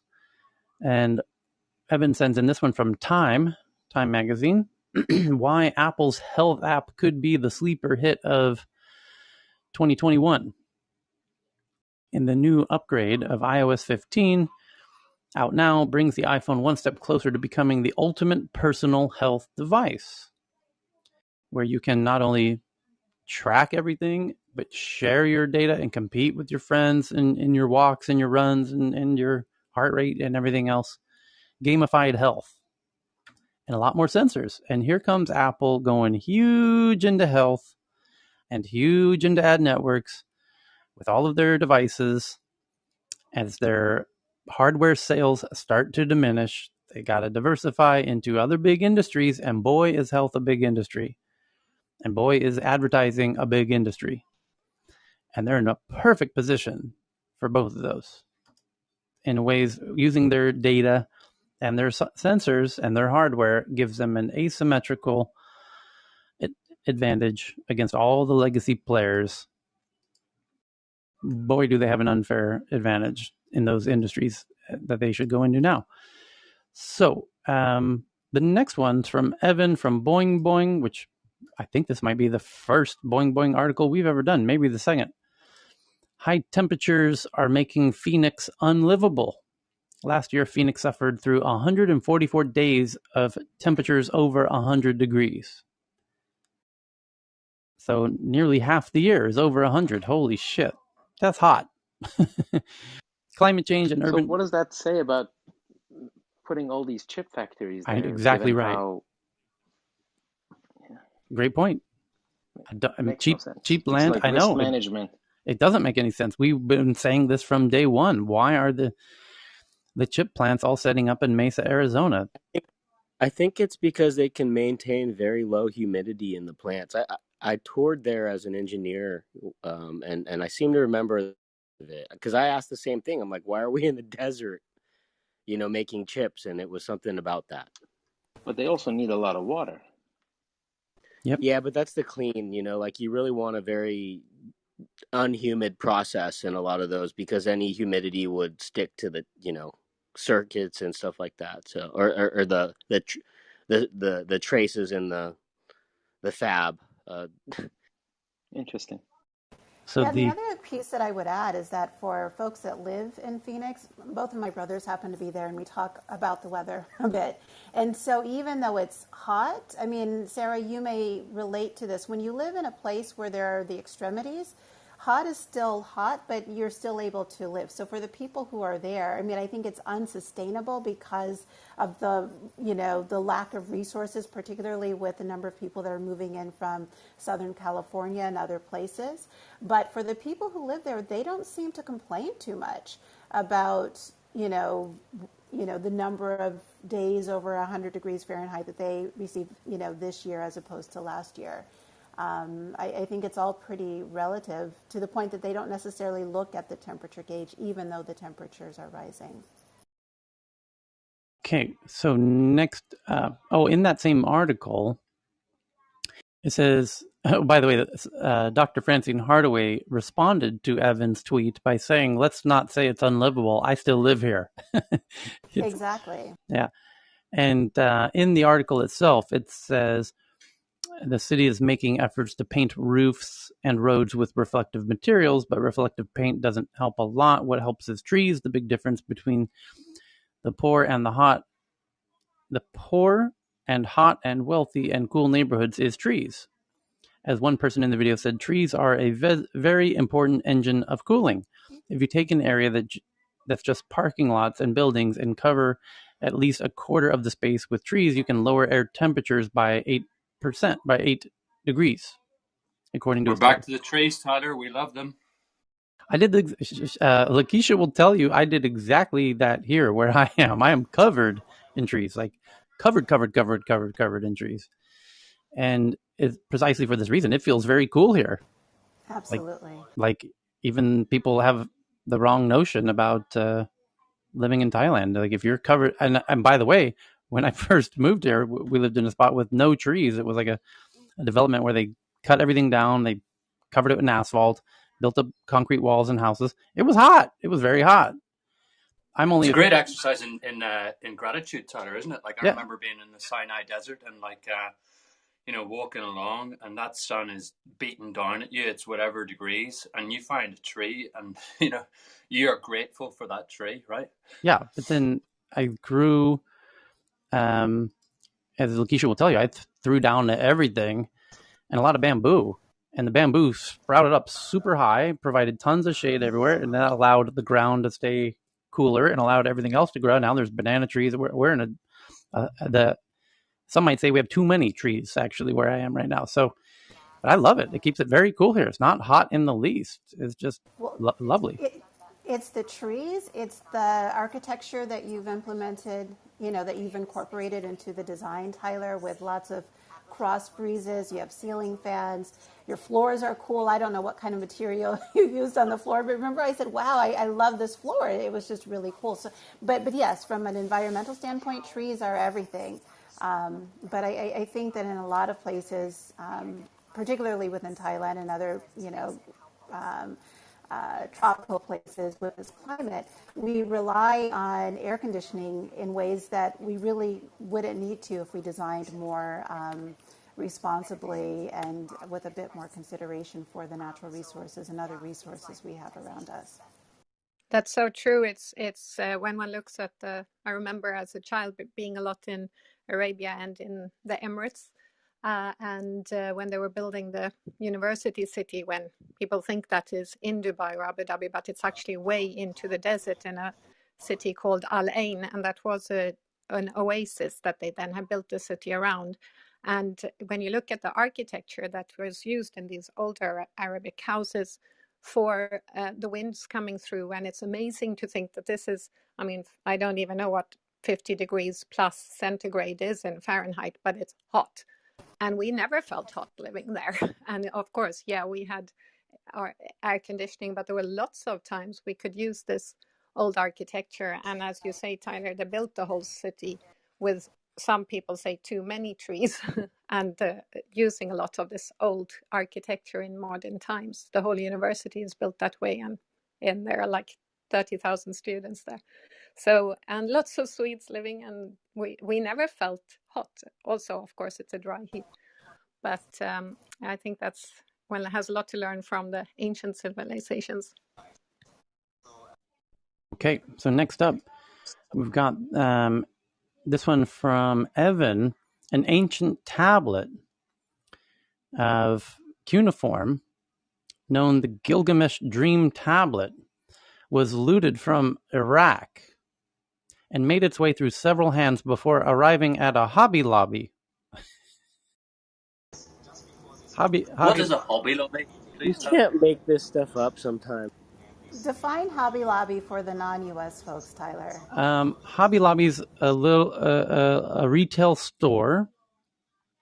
It's a creative center where you can go in and make a coffee mug. You can make your own coffee mugs. You can make like all kinds of crazy stuff. You can be crafty, you know. Okay, got Yeah. it. Craft. It's like a Michael's with everything that Tyler said too. If you understand This Michael's, is it's a craft store, but it's this is like a very make religious and very conservative owners too. this is like a maker space, pretty much like a retail for the maker No, space. You just go and buy no, the space. No? not a maker. Okay. Maker spaces are cool. Hobby Lobby is it's a craft store. Crafty. I mean, the culture is like something from 1855. Yeah. I mean, even though they have modern things, you know, Exactly. it's not very innovative in terms of its Get me a culture. print of this dress, If you and then I need three yard. I if need you 3 wanted yards of to if this. you wanted to actually go through the process of making your own Christmas wreaths to put on your front door, you would go to Hobby Lobby, and you could. Tyler, you wouldn't want to digitize these guys or bring them up into the I don't. digital space, would you? No. This is very Amish in its nature. They're not going there. Yeah. This is not going to be digitized. So details on how the hell this thing ended up there. Like, Yes. why there of all places? Yes. Well, it looks handmade, I guess, and people thought, yeah, the ancient tablet, known to experts as the Gilgamesh Dream Tablet, was, looted from an Iraqi museum 30 years ago. It's now headed back to Iraq. Known as Gilgamesh's Dream Tablet, it was acquired by Hobby Lobby for display, and U.S. authorities seized it and saying it was stolen and needs to be returned. That return is happening. How funny would it be? I think it's sad though. And I think this goes back to the Iraq War where there was a lot of looting from the military. I think you nailed US it. and global. But what if Hobby Lobby bought it like as a prop for a 10 Commandments? Oh yeah, they didn't know, Chris. They didn't know. I mean, I don't think they knew. They just was like, yeah, we're gonna buy this, and then a scientist goes in and says, Looks like shit. the 10 Commandments. Well, It's like someone stuck it up their jumper. They actually have funded the building of the Bible Museum or a Holy Museum in D.C. and strategically placed it there near a couple other places, not far from the Smithsonian, for a particular reason. So anything from what they would call Bible country, they would be open to buy. They just probably weren't It's smart probably enough to like know at the a value. garage sale. It's probably a garage sale, and someone's like, "Dude, I found a tablet. Like, what is this?" No, and I would take the other approach. I think they knew exactly what they're doing, and I can say, I mean, I happen to be a Christian, and they wave their Bible, and Big time. yeah, but But I knew, I think they knew exactly what they were doing. I mean, some people use that as a cover, but I don't think Well, they're as Keisha, so naive you as they think would that make it they sound. actually knew that this was stolen and decided, damn, that pisses me off because you're right. I I don't got know. It's Judeo just my Christians. imagination. I just think that sometimes people play a little bit more naive. If you come up with an antiquity, let's turn this around. If I said, LS, I've got something for you. Don't ask how I got it, but check this out. You would want to do your due diligence, right, to make sure that it wasn't, especially if it was something of extreme value Well, I from have a another couple, era. but I got them from auctions, and I vetted the fucking auctions. But you're right. I mean, then if something happens, I'm going to go to the auctioneer and say, look, I got this from you. But you're right. I mean, I just hope that they wouldn't use the spiritual side to. That's just making me dark right now. But that's cool. Yeah, on I the do other think side, there's some I naivety was there. thinking of the Goonies whenever you said your bit, Chris. I was like, I was back in the kind of fun, stage. If I can comment, I think the owners of Hobby Lobby have been known to use sort of underhanded channels to acquire antiquities. So I think the Gilgamesh tablet is not the only case. I think there have been a number of pieces the family has acquired through illicit means. So I think I personally have a sense that it was completely intentional. I think they've been very aggressive acquirers of antiquities, particularly those that sort of date around biblical times. Could be. I mean, you have some very biblically minded founders of popular consumer companies. It's a Anyway, funny thing though, Tyler, right? yeah, Because if you're a Christian, you just go into a shop and you can, a secondhand shop, and you can buy the 66 books of the Bible, Genesis right through to Revelation, all of this stuff of I don't know, like you just need the text in my kind of simple view. The thing about the Gilgamesh stories is that they were written 2500 BC, so it predates the Bible.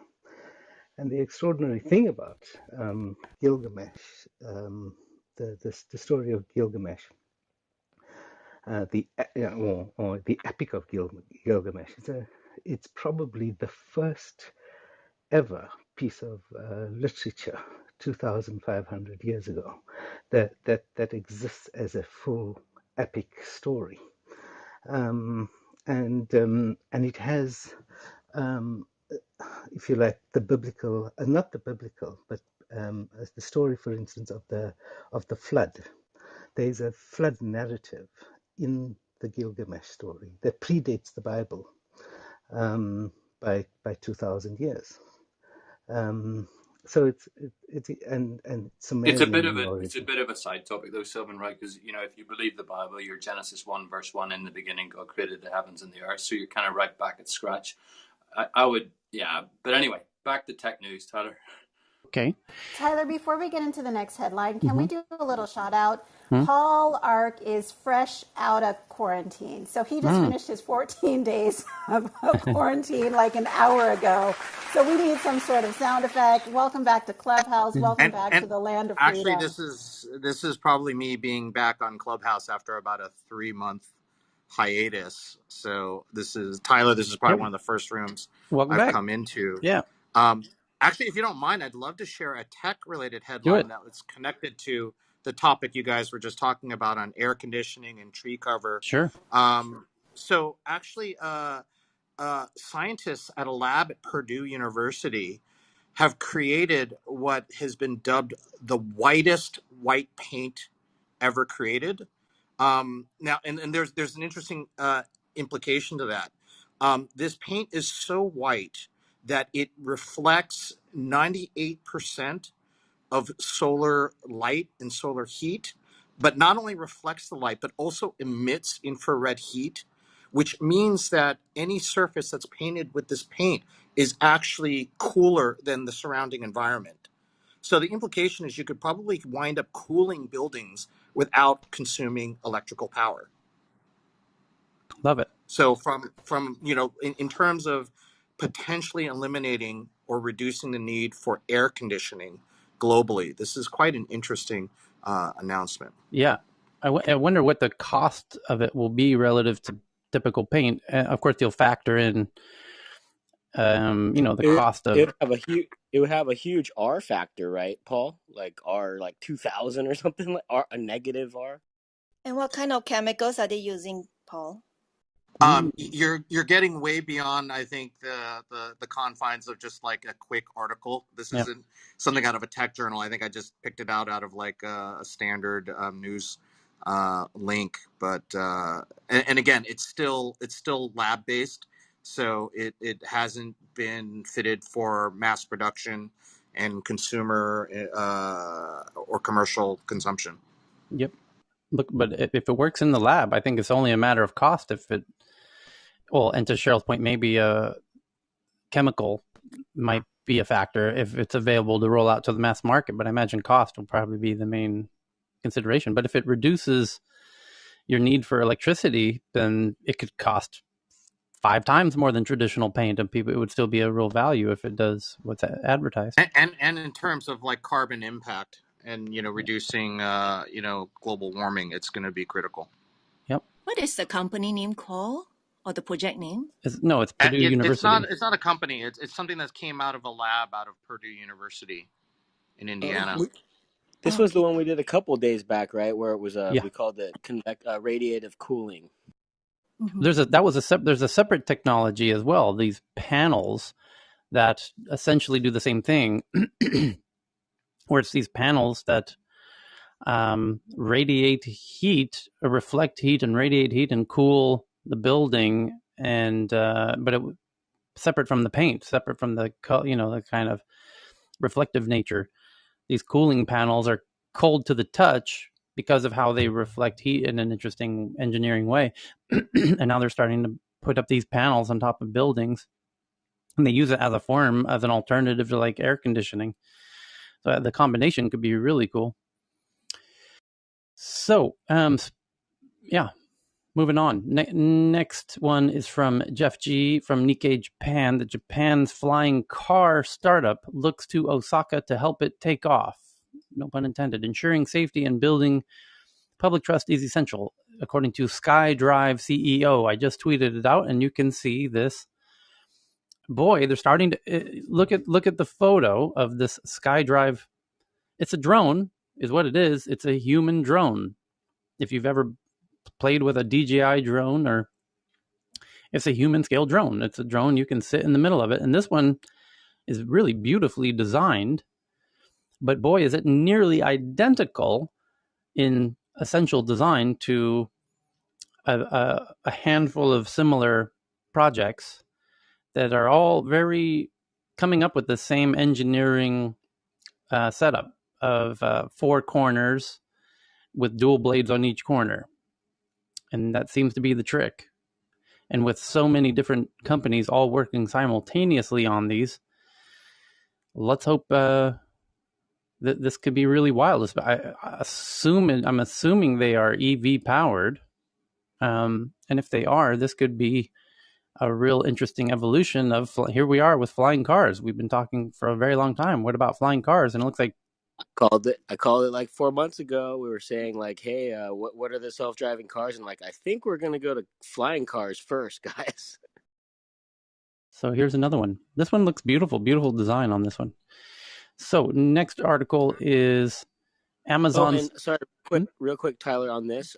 Remember a couple weeks back we mentioned a jetpack company? Yes. That's up here near us. So I'm going to grab Lou from The Morning. He's on here sometimes, Luis, because he lives near me, and he's got like a really good camera set. He's a professional photographer. I'm going to see if we can go get a ride on a jetpack and report back. Mm-hmm. So the Dr. Fran sends in this one about Amazon's department store plans reportedly include high-tech dressing rooms. And we covered this story about a month ago, that Amazon's going to get into department stores and make physical stores with physical clothes and stuff. And then this article says it also plans to sell its own private label clothing. So you can now sport your fancy new Amazon jacket and jeans. If Amazon opens mini department stores as rumored, there weren't rumors. It was kind of confirmed. They could include high-tech dressing rooms and the retailer's own private label clothing brands, according to the Wall Street Journal.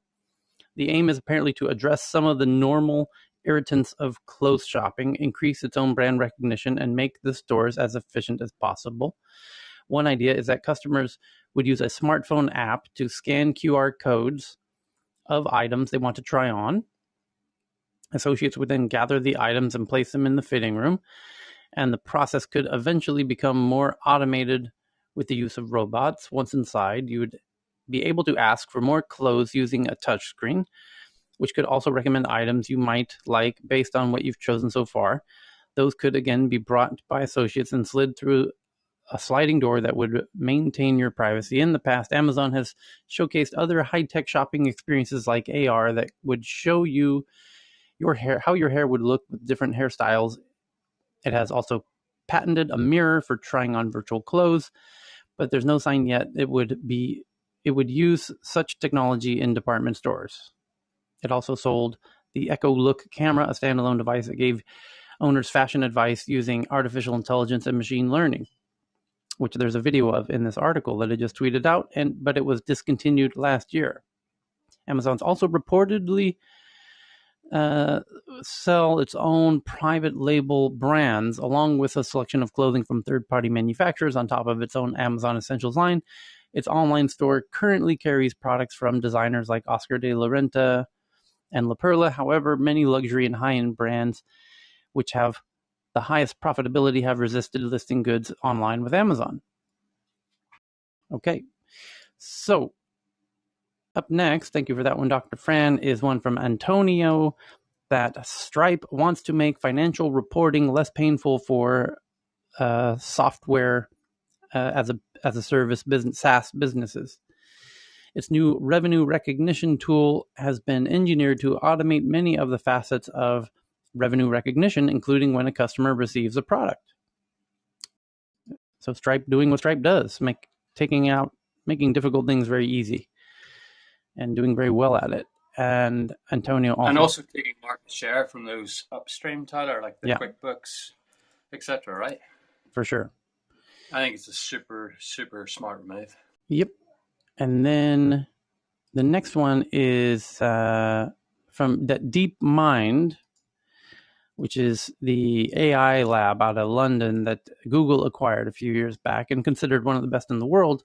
DeepMind aims to marry deep learning and classic algorithms. If successful, DeepMind's goal to bridge deep learning and classical computer science could revolutionize AI and software as we know them. And we covered the U.S. judge and the Rohingya criminal. Ellis? I was just going to add, what they're really doing, which pisses me off sometimes, but I shouldn't be, because we're heading toward QML, quantum machine language, and I've talked about this, and so they have, it was in one of the interviews I did with Stephen Barkey, but they have done the protein folding. DeepMind put out a research paper about 2 months ago on that, of folding proteins and so forth in the lab, and so what they're doing is processing how to run some of these, some what you might call, how do I call it? It's quantum inference in a sense. It's not it's quantum machine learning, but it's not. It's just not A or B. And but then run these on legacy systems like AWS or Azure, so they can classify it. But the good thing is, if DeepMind does do this, they'll make the research public, which is interesting. So it becomes kind of open source. That's all. Okay, so the next one is that searching your Gmail inbox is about to become way faster on your phone. New search filters can be used independently or applied post-search. So finding the exact email you're looking for in your inbox is about to get a whole lot easier on your phone thanks to a new update from Google. Up until now, searching through your inbox in the search giant's email service on mobile was a bit of a hassle due to the lack of any filters. On Gmail for desktop, though, users are able to filter by recipient, subject, keywords, or lack of keywords, email size, and date. In a new post on the Google Workspace blog, Google has revealed that improved searches is now rolling out to Gmail on Android. And Gmail users will now be able to quickly and easily filter email and search results on their Android smartphones to find specific emails or information they're looking for. Next one up is from Poppy, Northeast Victoria, the town going completely off-grid. Towns 300 kilometers away from Melbourne may not seem forward-thinking, but these little communities have proven to be surprisingly future-driven. It says you can find Victoria's answer to Byron Bay in the high country, 300 kilometers from the coast. It has really developed into a bit of an alternative community over the past decade. The town's proactive approach to renewable energy could teach the boffins in Canberra a thing or two. Driven by the local collective, the township aims to go completely off-grid by 2022 with the wholesale take-up of solar energy and a support of interest of the local grid provider and the state government. In May this year, the township of 1,800 people powered up its 274 kilowatt-hour battery, the size of a four-wheel drive car or truck. It's colloquially known as Yak 01. Inside the former sawmill on the edge of town, this medium-sized battery system is a harbinger of regional communities taking control of their energy needs and further proof that Yak is come a long way from its near extinction 20 years ago. The service station was about to close, and it was a real ghost town. So what changed? The locals call it the Black Roads effect, in reference to ABC TV documentary series, which filmed an episode here in 2015. But as host Heather Ewert documented, people were already making a permanent move to the former gold mining town with its elm-shaded main streets. Well, let's stay focused on their going off-grid here, journalist. Stay focused. Yeah, I'll send out the article, but I love the concept of small towns collectively making their own microgrids. Quite a clever way to do it. So the next article here, the next thing they got to do is make their own little community farms.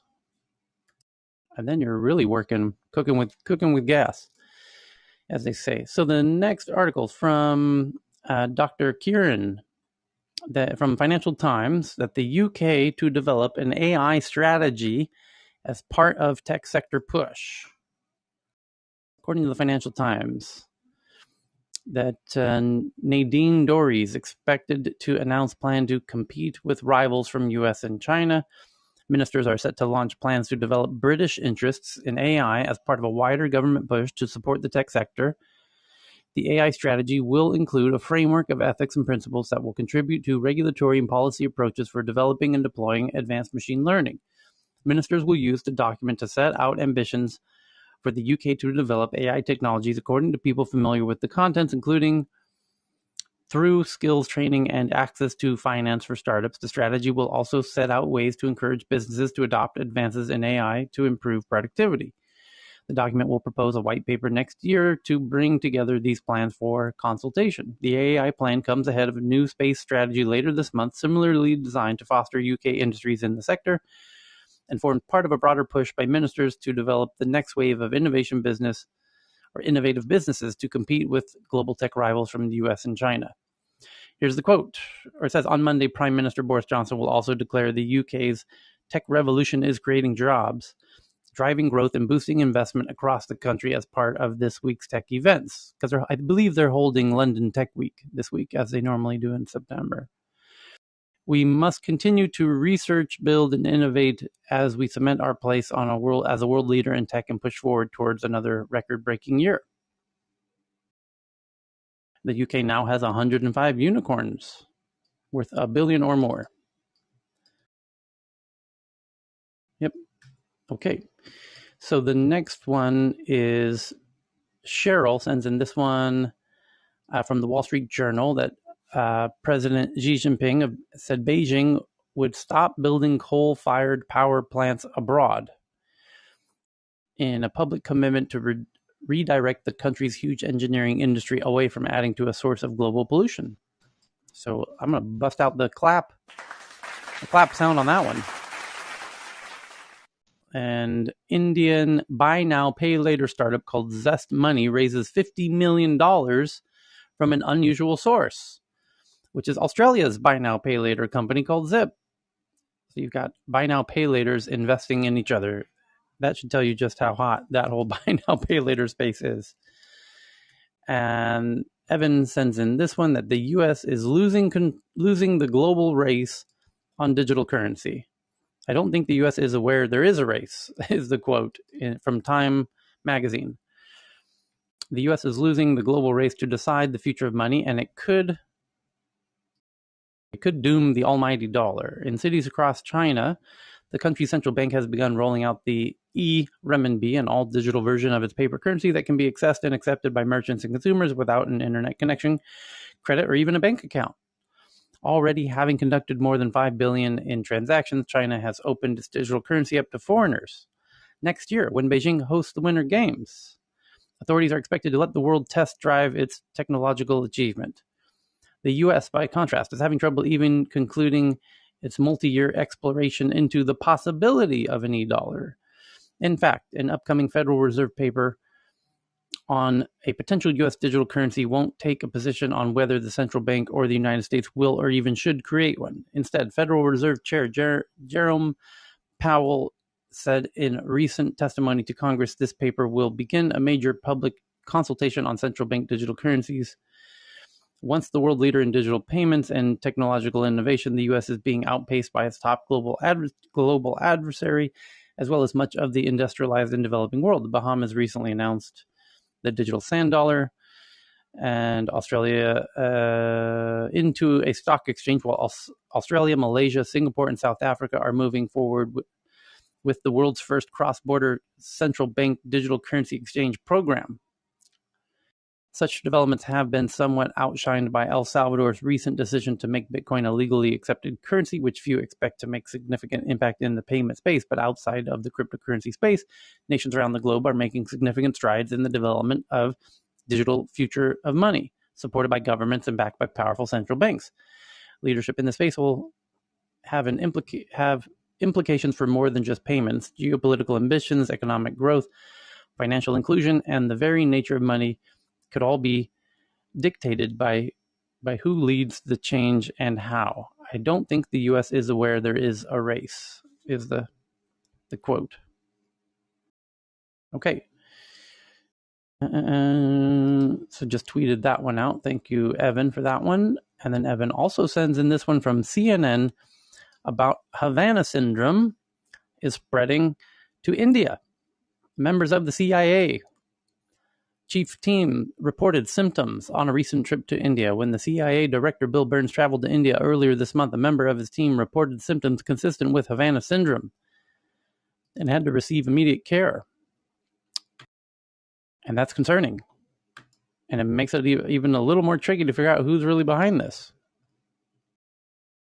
David Craze sends in this one from VentureBeat. Chris? So yeah, the other thought is, to kind of make it a little bit more simple, you've seen like back in the early Wi-Fi days, people take a Pringles can and like extend their Wi-Fi signal somehow, right? Have you seen that at all, or? I recall, watching TikTok videos about that or something. Yeah, so that's probably that's kind of the same theory too. Like that's what they can do with a microwave. So again, it's they have to know what's going on and just playing dumb. There's someone just sent me an article that the U.S. investigates incidents of Havana syndrome near the White House. New information is being revealed about how 2 White House officials struck by mysterious illness known as Havana syndrome last year. A National Security Council official was trying to walk through an unstaffed gate at the White House when the person began exhibiting symptoms. A source with direct knowledge of the incident told CNN. A few weeks later, another official was near the entrance of the White House when they sought immediate medical attention for more severe symptoms. The U.S. is investigating the cases, and dozens of other officials around the globe have been stricken by the illness. Symptoms include hearing loss, brain damage, and there's no definite answer on what causes it.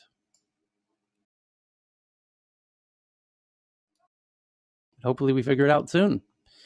So David Crace sends in this one from VentureBeat that maybe you should bring them to the Magic Masu and maybe he can figure it out. Maybe there's probably some blockage somewhere. The AI powered disinformation detective platform called Blackbird raises $10 million. Blackbird, a platform leveraging AI to detect disinformation, has raised $10 million in venture funding. And someone who I follow on Twitter, who I recommend following, is Kai, who was formerly the worldwide chief creative officer at Ogilvy, one of the big PR marketing firms. And he's quite clever dude, a good follow. And I just am now retweeting his tweet of something that is just beyond cool. His tweet is a little video that I just tweeted to the Tech News Twitter account, TNATW. And if you go there, you will see this cute little video of what appears to be a shoe. And his tweet says, "This is not a real shoe. It is AR. The future of e-commerce has arrived because this shoe looks so realistic that you don't need to go to the store to see it. And it's an AR shoe, but it looks absolutely real." And it's due to the incredible work of MXR Studio. Their capture method allows for photorealistic 3D objects that react to environment lighting accurately. And this accurate lighting and shading makes the shoe look freaking real. And so you can now, when you're shopping online, instead of looking on your flat screen, have the object sit on your desk in front of you through your phone, and what is mind-blowingly real. I challenge you to look at it. And while you're there, follow the Tech News Twitter account. It's unbelievable. That could have such incredible implications for e-commerce, to see the objects sitting in front of you like that. It's just truly mind-blowing. So thank you to Kai for sharing that one. And I just retweeted it. And have a look. If you think that the future of e-commerce isn't about to take off, stores are screwed. This video makes it perfectly clear that stores are fucked. Totally, utterly fucked. There's no point to go to the store to see this shoe. It's sitting on your desk. And of course, every object can be done in the same way. So people can buy on e-commerce. It's going to be just e-commerce in the future. As this video is, that's the major implication of this video. So anyway, that brings us 11 minutes over the top of the hour, and we will meet again in 6 hours. And a huge thank you to everybody for joining, and really good to see Marquise and Paul back in here, and hopefully see you again in the near future. Time for a Subway sandwich break, everybody.